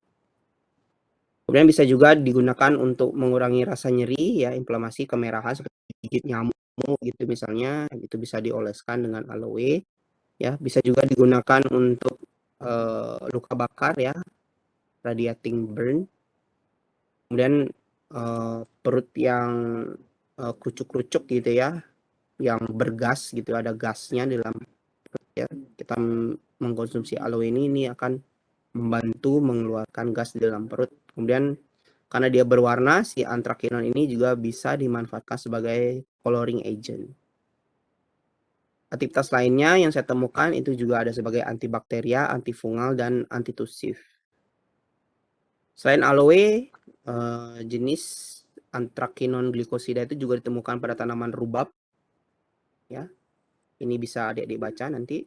Saya cepat saja ya supaya nanti untuk presentasinya cukup waktunya. Kemudian ada rubab, kemudian ada juga Cascara sagrada, ya. Cascara sagrada ini kandungan anthraquinone glikosidanya itu adalah disebut sebagai cascarosida, adik-adik ya. Ada barbaloin, kemudian ada deoksibarbaloin. Ini kandungan khasnya dari tanaman Cascara sagrada, yaitu adalah Cascarosida A, B, C, dan D ya, seperti itu. Jadi ini seperti ini strukturnya. Jadi gulanya itu bisa ada di atas, bisa ada di bawahnya juga ya. Nah, ini juga membingungkan adik-adik. Contohnya kalau kita menggolongkan dia sebagai O glikosida, dia masuk ya, karena dia ada jembatan O. Tapi bisa juga dikatakan sebagai C glikosida seperti itu. Jadi itu ya, dalam berdasarkan klasifikasi itu ya ada keunggulan, ada kekurangannya ya, tergantung dari senyawanya itu.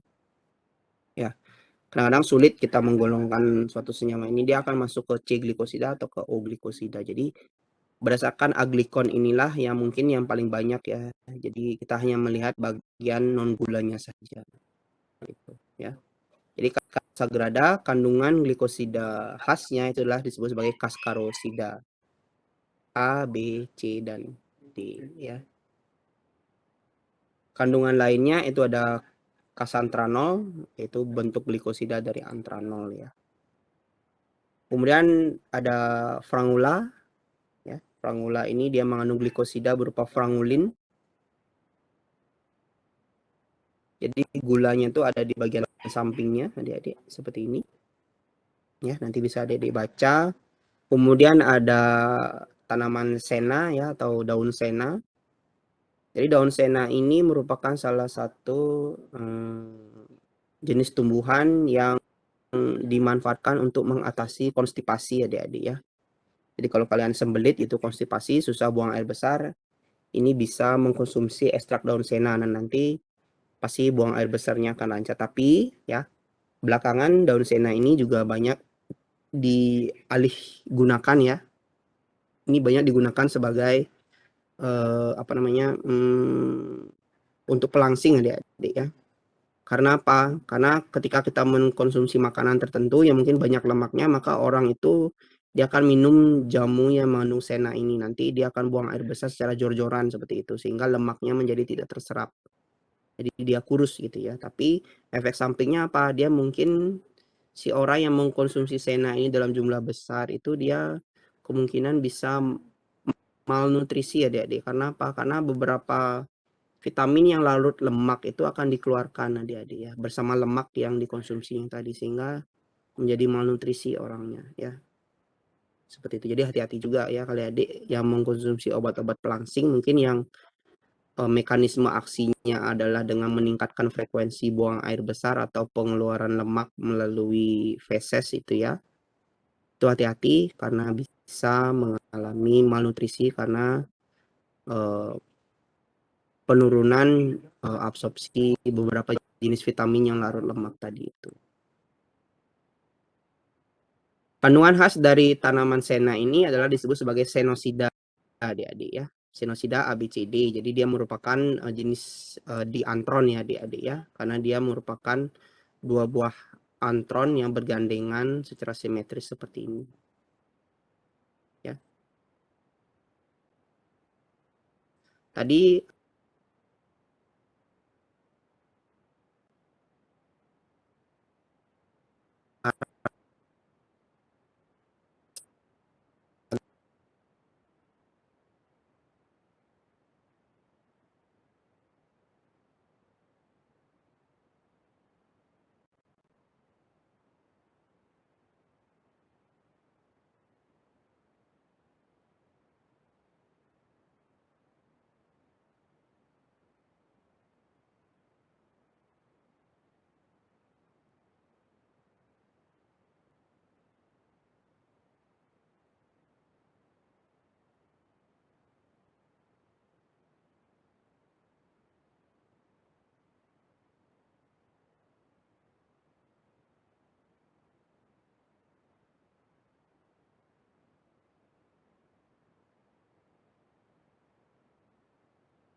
Jadi dia merupakan es glikosida, adik-adik.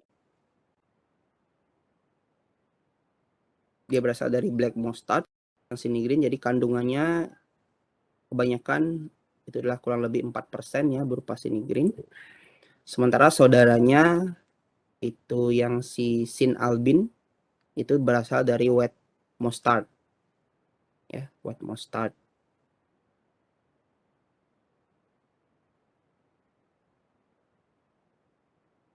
Nah, untuk mengetahui keberadaan dari tioglikosida ini atau glukosinolat ini ya, kita bisa mereaksikannya dengan senyawa basa adik-adik, seperti misalnya NaOH atau KOH ya, intinya adalah basa kuat. Nah, nanti hasil reaksinya itu akan menimbulkan warna yang kuning cerah dari sulfurnya itu tadi ya, karena sulfur itu dia warnanya kuning. Pada kondisi basah itu warna kuningnya akan semakin mencolok seperti itu adik-adik ya. Jadi kalau direaksikan dengan NaOH dan timbul warna kuning, nah itu kemungkinan besar sampel kita itu dia mengandung senyawa glikosida, tioglikosida atau glukosinolat. Ya. Kegunaannya apa dari glikosida sin albin sinigrin ini ya? Itu biasanya digunakan sebagai counter iritan adik-adik ya, atau mengurangi rasa iritasi pada kulit ya. Kemudian kalau dikonsumsi atau diminum ya, untuk yang black mustard itu bisa menimbulkan efek emetik ya. Efek emetik itu artinya adalah merangsang muntah. Ya. Ini biasanya dimanfaatkan kalau ada orang-orang yang keracunan secara peroral ya. Misalnya minum sesuatu yang bersifat racun atau makan sesuatu yang bersifat racun, supaya racunnya itu bisa dikeluarkan atau tidak terserap lebih banyak lagi, biasanya pasien itu akan dirangsang untuk muntah ya. Nah, salah satunya itu adalah dengan memberikan ekstrak black mustard ini ya. Oke, adik-adik, mungkin itu pendahuluan dari saya ya. Selanjutnya kita akan mendengarkan presentasi dari kelompok penyaji.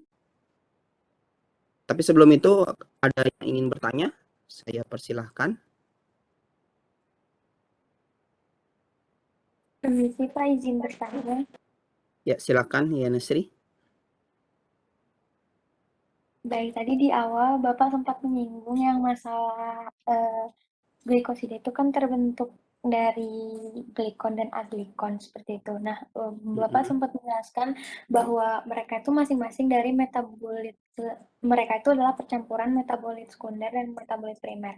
Itu maksudnya pada saat sendiri-sendiri glikon dan aglikonnya itu berasal dari metabolit primer dan sekunder, kemudian setelah menjadi glikosida menjadi satu jenis metabolit atau bagaimana ya Pak? Saya kurang paham. Oke.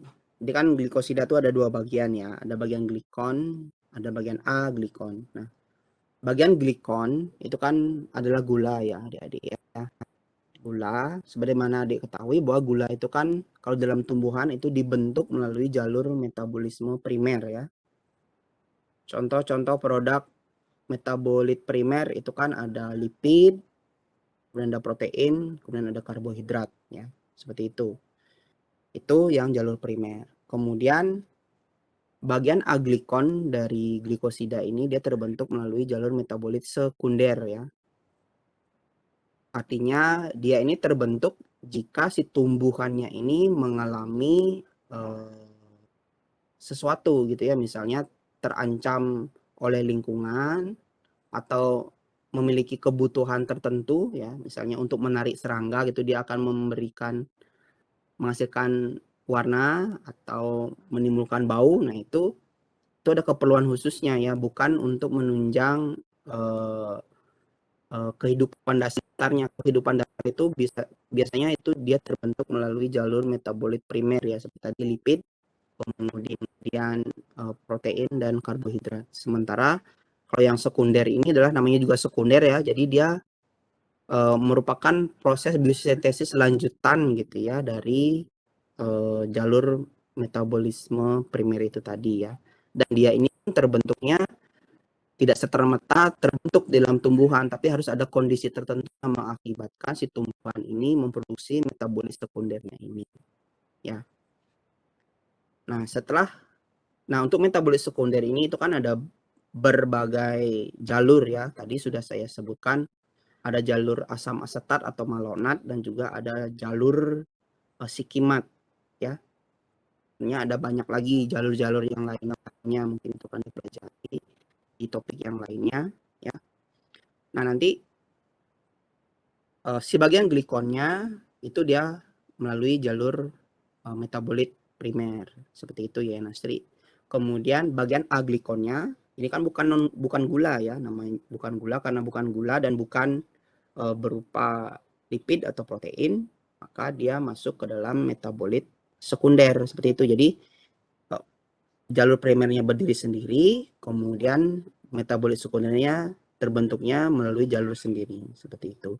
Kemudian karena sesuatu ya, kebutuhan misalnya untuk menurunkan tingkat toksisitas, untuk melakukan penyimpanan gula temporer gitu, biasanya si gula yang terbentuk tadi ini dia akan terkondensasi bersama dengan si metabolit sekundernya seperti itu. Dia akan bergandengan membentuk senyawa glikosida seperti itu. Dan senyawa glikosida ini hasilnya itu adalah dia sebagai metabolit sekunder ya, sekunder dia karena sifatnya adalah lanjutan dari jalur metabolisme yang primer tadi itu ya.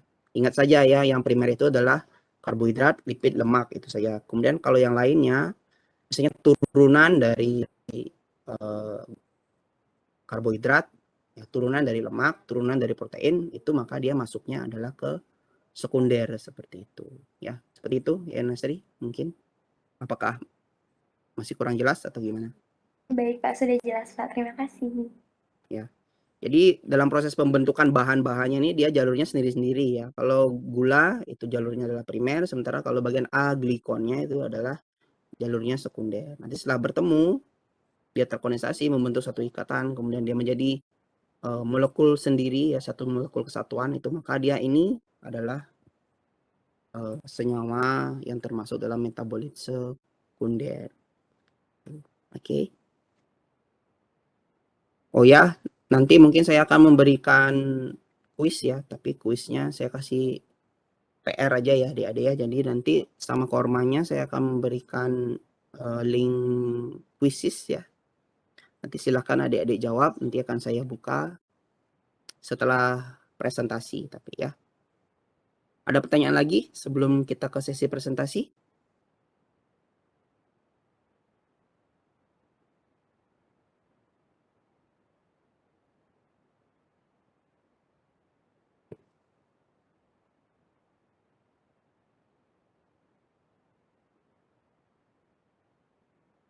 Oke, mungkin bila tidak kita akan lanjutkan ke sesi presentasi ya. Untuk kelompok penyaji, apakah sudah siap? Sudah siap Pak, izin share screen Pak. Oke, silakan. Jadi selama 1 jam ke depan kita akan menyampaikan pemaparan terkait materi lanjutan tentang glikosida ya adik-adik ya. Nanti di akhir juga akan kita buka sesi tanya jawab. Oke, silakan kelompok penyaji untuk share konten dan melakukan presentasi bila sudah siap.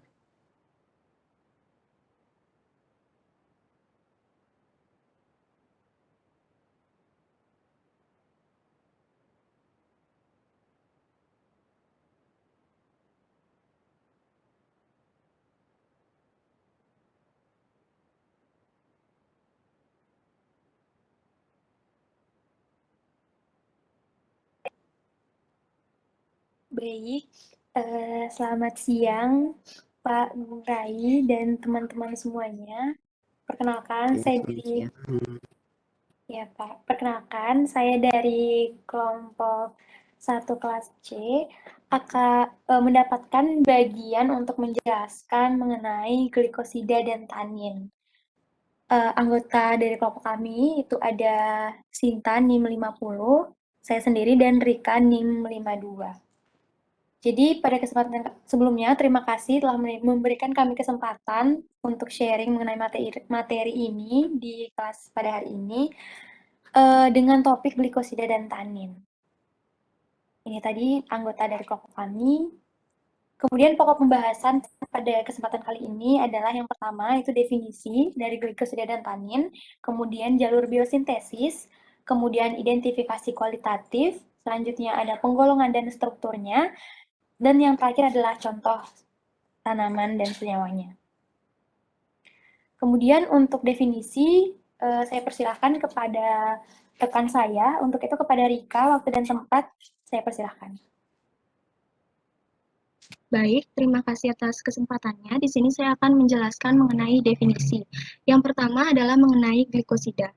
Glikosida merupakan suatu senyawa metabolit sekunder yang berikatan dengan senyawa gula melalui ikatan glikosidik.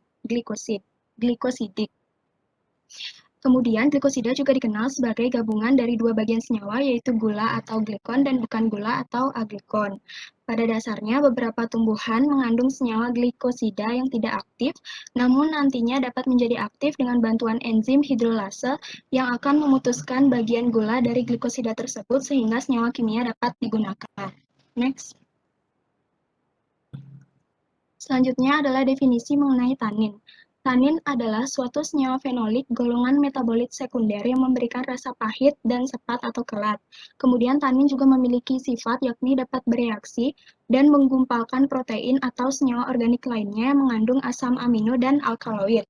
Tanin memiliki peran yang penting untuk melindungi tumbuhan dari pemangsaan oleh hewan herbivora dan hama, juga sebagai agen pengatur metabolisme tumbuhan.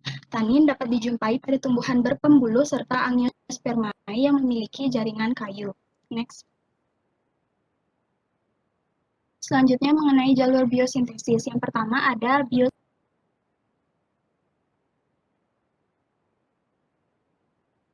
sendiri bagi menjadi dua, yaitu reaksi umum dan reaksi khusus. Reaksi umum yakni reaksi antara glikon dengan aglikon, selanjutnya reaksi khusus yakni reaksi pembentukan aglikon dengan mengikuti jalur biosintesis masing-masing aglikon. Prinsip pada reaksi yang pertama adalah perpindahan uridil dari uridin trifosfat ke dalam suatu gula 1-fosfat yang dikatalis oleh enzim uridil transferase sehingga menghasilkan uridin difosfat glukosa dan pirofosfat inorganik seperti yang dijelaskan oleh Pak Gong Rai tadi. Kemudian selanjutnya pada reaksi kedua, fosfat pentosa, heksosa, dan berbagai gula dapat berikatan dengan akseptor atau aglikon yang dikatalis oleh glikosil transferase sehingga terbentuk glikosida. Mengenai gambar dapat dilihat pada slide. Next. Selanjutnya yakni mengenai jalur biosintesis tanin. Biosintesis tanin sendiri terbagi menjadi dua, yaitu tanin terhidrolisiskan dan tanin terkondensasi. Yang pertama akan saya jelaskan yakni tanin terhidrolisiskan. Tanin terhidrolisiskan merupakan derivat dari asam galat yang teresterkan. Kemudian berdasarkan strukturnya, tanin terhidrolisiskan ini dapat dibagi menjadi dua, yaitu galotanin dan elagitanin.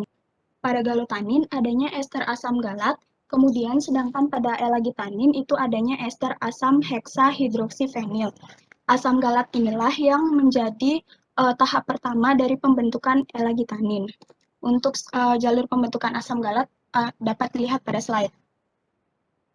Kemudian pada tahap pertama ini sintesis asam galat itu diawali dengan jalur sikimat yang terbentuk dari dua arah reaksi. Arah pertama melalui pembentukan levofenilalanin dengan perantara arogenat. Kemudian, pembentukan asam sinamat dari levofenilalanin dihalangi oleh enzim levo-2-amino-oksid 3-penilpropionik asid dan reaksi diarahkan pada senyawa kafeat. Arah reaksi kedua melalui pembentukan 3-dehidroksikimat yang mengalami hidrogenasi pada atom C ketiga sehingga terbentuk asam galat. Selanjutnya akan ada tahap kedua dan tahap ketiga dari elagitanin ini sendiri. Next. Selanjutnya, pada tahap kedua, yakni pembentukan pentagaloil glukosa yang diawali oleh reaksi asam galat dengan uridin 5-difosfat glukosa untuk membentuk beta-glukogalin. Terlihat pada gambar. Kemudian selanjutnya, dengan penambahan 4 molekul galoil, beta-glukogalin diubah menjadi 1, 2, 3, 4, 6 pentagaloil glukosa.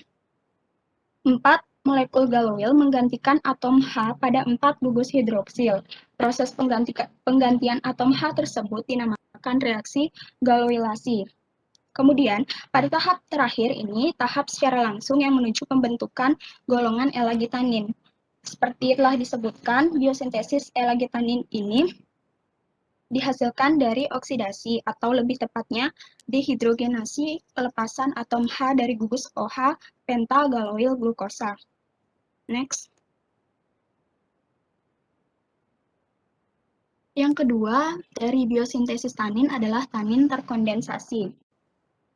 Tanin terkondensasi atau flavolan secara biosintesis dapat dianggap terbentuk dengan cara kondensasi katekin tunggal atau galokatekin yang membentuk senyawa dimer dan kemudian oligomer yang lebih tinggi.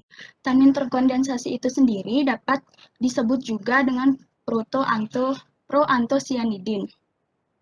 Proantosianidin sendiri disintesis sebagai produk akhir oligomer atau polimer dari salah satu jalur flavonoid yang juga merupakan jalur antosianin.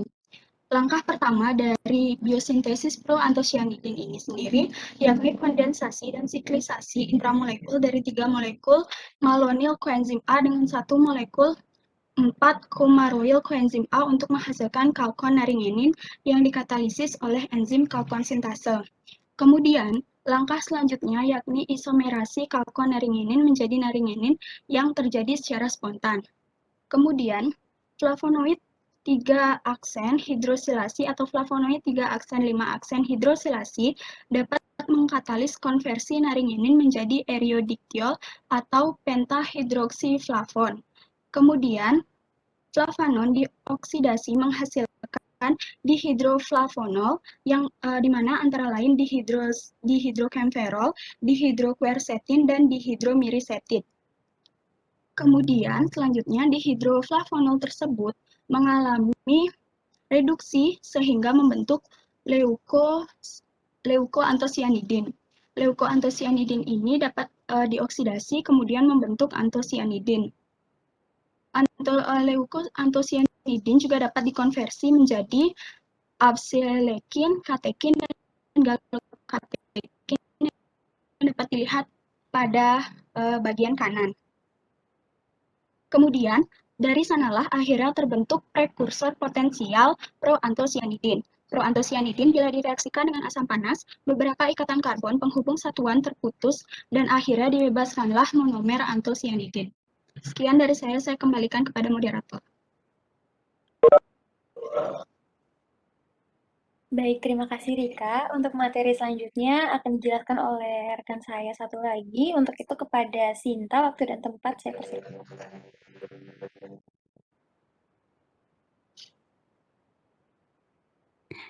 Baik, terima kasih atas kesempatannya.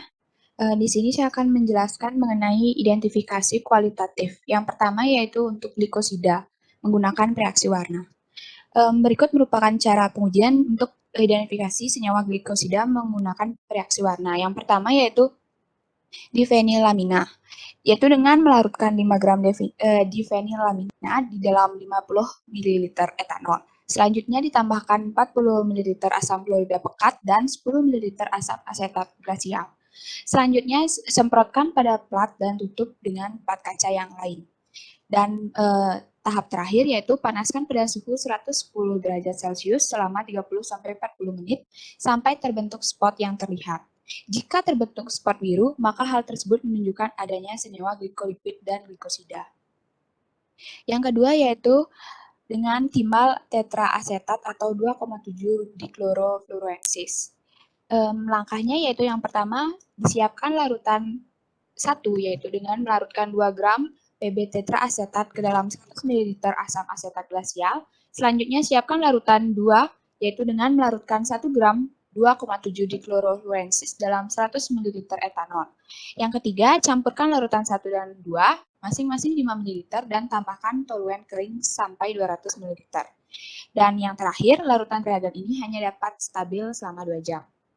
Bisa di next. Selanjutnya, yang ketiga itu ada pengujian dengan oricon atau reagen Bials dengan melarutkan bahan-bahan yaitu seperti oricol, ferritiga klorida, Aquades yang nantinya disemprotkan pada plat, dan adanya glikosida atau glikolipid ditunjukkan dengan spot berwarna ungu. Yang keempat itu terdapat pengujian dengan tetranitrodifenil dengan larutan menggunakan tetranitrodifenil di dalam toluen. Lalu terdapat juga bahan berupa kalium hidroksida yang nantinya akan disemprotkan dan hasil positif akan terlihat bila terbentuk spot berwarna biru. Untuk langkah lebih jelasnya bisa dilihat pada slide-slide. Dan yang terakhir itu terdapat pengujian dengan asam fosfat bromida. Pada pengujian ini menggunakan bahan berupa 10% asam fosfat encer, kalium bromida, serta asam hidroklorida. Dan nantinya untuk langkah lebih jelas dapat dilihat pada slide. Bisa di next.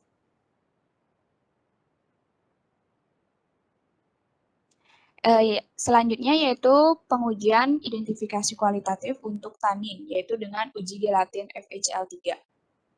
Yang pertama yaitu sebanyak 2 ml ekstra air dari suatu bagian tanaman ditambahkan ke dalam 2 ml air suling. Selanjutnya, larutan ekstrak tersebut ditetesi dengan 1 atau 2 tetes larutan FHL3 1%. Dan adanya kandungan tanin ditandai dengan timbulnya warna hijau gelap atau hijau kebiruan, serta suatu ekstrak bagian mengandung tanin jika terbentuk endapan putih setelah diberikan larutan gelatin 1% yang mengandung NaCl 10%. Bisa di next. Baik, selanjutnya untuk materi keempat yaitu penggolongan dan struktur dari glikosida. Berdasarkan pada aktivitas farmakologi dan struktur aglikonnya, glikosida dapat dibedakan sebagai berikut. Yang pertama yaitu terdapat glikosida steroid. Glikosida steroid merupakan glikosida yang aglikonnya berupa steroid. Glikosida steroid juga disebut sebagai glikosida jantung, dikarenakan memiliki daya kerja kuat dan spesifik terhadap otot jantung. Salah satu contoh dari tanaman yang mengandung glikosida steroid adalah digitalis, di mana daun digitalis mengandung berbagai macam glikosida jantung, yaitu seperti digitoksin, gitalin, gitoksin, dan digitonin. Dalam penerapannya, glikosida jantung dibagi menjadi 2 kelompok, yaitu cardenolin dan bufadinolin, yang dapat dilihat pada slide untuk strukturnya, yaitu glikosida golongan cardenolin dan bufadolin. Selanjutnya yaitu yang kedua mengenai glikosida antarkuinon. Glikosida antarkuinon merupakan glikosida yang mengandung gugus aglikon yang merupakan turunan antrakuinon. Glikosida jenis ini memiliki aktivitas laksatif atau pencahar yang banyak ditemukan dalam semua tumbuhan dikotil. Glikosida ini juga ditemukan dalam tumbuhan monokotil yaitu pada famili Liliaceae. Dan untuk contoh dari glikosida turunan antarkuinon yaitu aluin, yang strukturnya dapat dilihat pada slide, yang dapat kita amati juga bahwa dari struktur tersebut glikosida aluin ini tergolong pada C glikosida. Selanjutnya yaitu glikosida saponin. Glikosida saponin merupakan glikosida yang aglikonnya berupa sapogenin. Glikosida saponin bisa berupa saponin steroid ataupun saponin triterpenoid, di mana saponin tersebut merupakan senyawa yang berasa pahit, menusuk, dan menyebabkan bersin, serta sering menyebabkan iritasi terhadap selaput lendir. Contoh dari senyawa glikosida saponin yaitu liquorich yang bisa dilihat pada slide untuk strukturnya, di mana glikosida ini memiliki atau tergolong pada O-glikosida. Selanjutnya yaitu glikosida cyanospora. Glikosida cyanospora merupakan glikosida yang ketika dihidrolisis akan terurai menjadi bagian-bagian dan menghasilkan suatu asam cyanida. Glikosida cyanospora atau sering juga dikenal dengan glikosida cyanogenik pada umumnya memiliki fungsi sebagai agen pertahanan terhadap herbivora serta dapat melepaskan hidrogen cyanida beracun setelah kerusakan jaringan. Berikut merupakan struktur dari glikosida cyanogenik yang dapat dilihat pada slide. Bisa di next. Baik, selanjutnya yaitu glikosida isothiocyanat. Glikosida isothiocyanat merupakan glikosida yang aglikonnya berupa isothiocyanat. Aglikon dalam senyawa ini merupakan turunan alifatik dan aromatik. Senyawa yang paling secara farmasi dari glikosida ini adalah sinirgin, sinalbin, dan glucoanapin. Dan berikut merupakan gambar dari struktur sinalbin yang dapat dilihat pada slide, di mana dari struktur tersebut sinalbin tergolong pada S-glikosida. Selanjutnya yaitu glikosida flavonoid. Glikosida flavonoid merupakan glikosida yang aglikonnya berupa flavonoid. Glikosida golongan ini merupakan senyawa yang sangat luas penyebarannya pada tanaman, dikarenakan glikosida ini dapat bertindak sebagai phytoalexin dengan melawan cekaman dari biotik. Selain bertindak sebagai phytoalexin, glikosida flavonoid juga bermanfaat untuk kesehatan, yaitu dapat dimanfaatkan sebagai obat dan juga produk nutrasetikal. Glikosida flavonoid dalam penerapannya juga memiliki kegunaan yang sangat penting, yaitu sebagai antioksidan, imunomodulator, anti kanker, serta anti parasit. Dalam penerapannya, contoh dari senyawa glikosida flavonoid yang banyak dikenal yaitu seperti hesperidin, hesperetin, quercetin, rutin, naringin, dan sebagainya. Untuk contoh dari glikosida flavonoid dapat dilihat pada slide, yaitu terdapat struktur dari rutin serta hesperidin, di mana rutin tergolong pada O-glikosida dan hesperidin tergolong pada O-glikosida. Bisa di next. Selanjutnya yaitu golongan glikosida alkohol. Glikosida alkohol dapat ditunjukkan oleh aglikonnya yang memiliki gugus hidroksi. Senyawa yang termasuk golongan glikosida alkohol yaitu salisin. Salisin di sini merupakan glikosida yang dapat diperoleh dari berbagai spesies salix dan populus. Salisin di dalam tubuh dapat diubah menjadi asam salisilat yang berkaitan erat dengan senyawa aspirin. Dan untuk struktur dari salisin dapat dilihat pada slide di mana salisin tergolong pada O-glikosida. Bisa di next.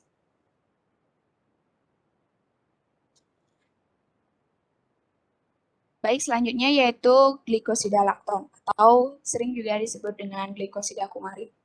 Glikosida jenis ini merupakan suatu senyawa glikosida yang mengandung kumarin, yang dalam penerapannya sangat jarang ditemukan serta jarang dimanfaatkan dalam bidang pengobatan.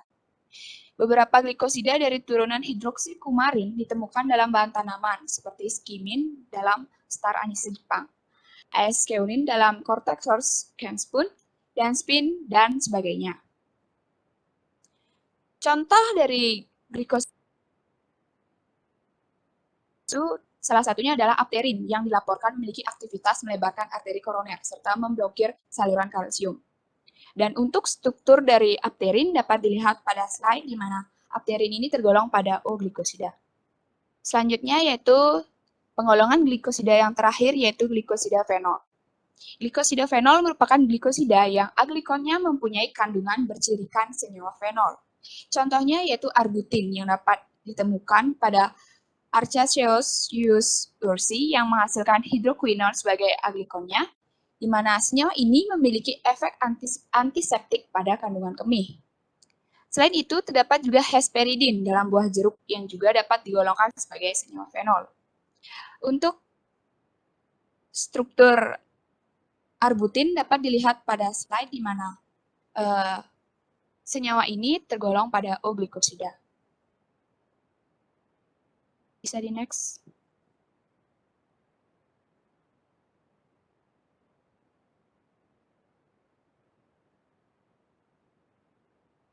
Baik, selanjutnya yaitu penggolongan dari tanin. Tanin dapat digolongkan menjadi ke dalam dua jenis, yaitu tanin terhidrolisis dan tanin terkondensasi. Tanin terhidrolisis merupakan tanin yang terhidrolisis oleh asam atau enzim yang menghasilkan asam galat dan asam egalat. Secara kimia, tanin terhidrolisis dapat berasal dari ester atau asam fenolat. Asam galat dapat ditemukan dalam cengkeh, sedangkan asam egalat ditemukan dalam daun eukaliptus. Dan untuk struktur dari asam galat dan asam egalat dapat dilihat di slide yang telah ditampilkan. Selanjutnya yaitu tanin terkondensasi. Tanin terkondensasi merupakan jenis tanin yang resisten terhadap reaksi hidrolisis dan biasanya diturunkan dari senyawa flavonol, katekin, dan flavan 3,4-diol. Pada penambahan asam atau enzim, senyawa ini akan terdekomposisi menjadi lobaben. Sedangkan pada proses destilasi, tanin terkondensasi dapat berubah menjadi katekol, sehingga sering disebut sebagai tanin katekol. Dalam penerapannya, tanin terkondensasi juga memiliki nama lain yang disebut yaitu proantokianin, di mana proantokianin merupakan polimer dari flavonoid yang dihubungkan melalui C8 dengan C4, yang memiliki contoh salah satunya yaitu sorghum procyanidin, dan berikut merupakan struktur dari sorghum procyanidin.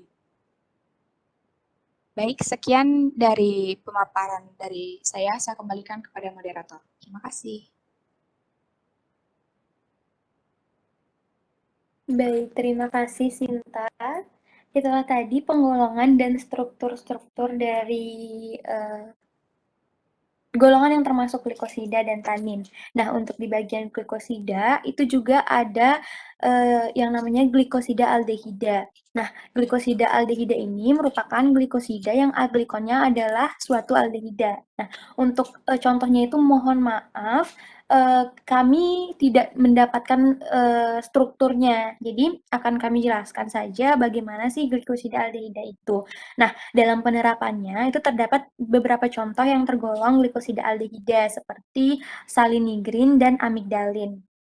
Salinigrin itu tergolong glikosida aldehida karena salinigrin ini salinigrin yang terkandung dalam salix discolor terdiri dari glukosa yang diikat oleh M-hidroksibenzaldehida.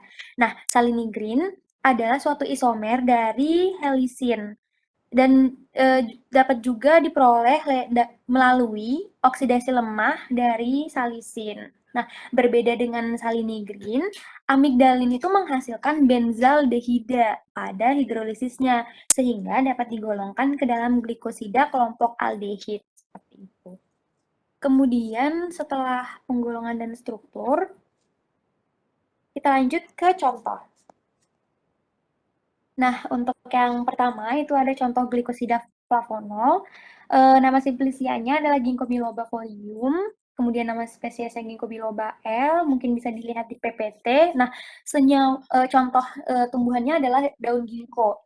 Apa sih sebenarnya senyawanya yang berperan aktif di sana seperti itu? Nah, senyawanya adalah quercetin dan camphorol. Manfaatnya untuk peningkatan aliran darah, vasoproteksi, dan aktivasi faktor antiplatelet. Yang kedua itu ada biji kacang tonka. Biji kacang tonka itu mengandung senyawa kumarin. Manfaatnya menambahkan rasa atau aroma dan agen kemopreventif untuk kanker. Selanjutnya ada glikosida alkohol, contohnya kulit kayu populus. Senyawanya adalah salisin, manfaatnya untuk antiinflamasi, anti-angiogenik, dan anti-tumor. Selanjutnya untuk glikosida fenolik, contohnya daun birberry, itu senyawanya adalah arbutin. Nah, manfaatnya adalah antioksidan, antibakteri, dan agen pencerah kulit. Selanjutnya adalah glikosida aldehida. Contohnya itu adalah buah vanila. Nah, senyawanya itu adalah vanilin dan manfaatnya adalah komponen pemberi rasa seperti yang umumnya kita ketahui di masyarakat. Selanjutnya adalah glikosida steroid. Nah, glikosida steroid ini contohnya adalah daun digitalis. Tadi juga sudah sempat disinggung bahwa senyawanya adalah digitoksin dan digoxin. Nah, manfaatnya untuk pengobatan penyakit jantung, anti kanker, dan antivirus. Selanjutnya ada glikosida anthraquinone. Contohnya adalah pada daun sena. Senyawanya itu senosida dan bermanfaat bisa digunakan sebagai pembersih darah, pencahar untuk menghilangkan belit, dan mengobati penyakit kulit. Selanjutnya itu ada glikosida saponin.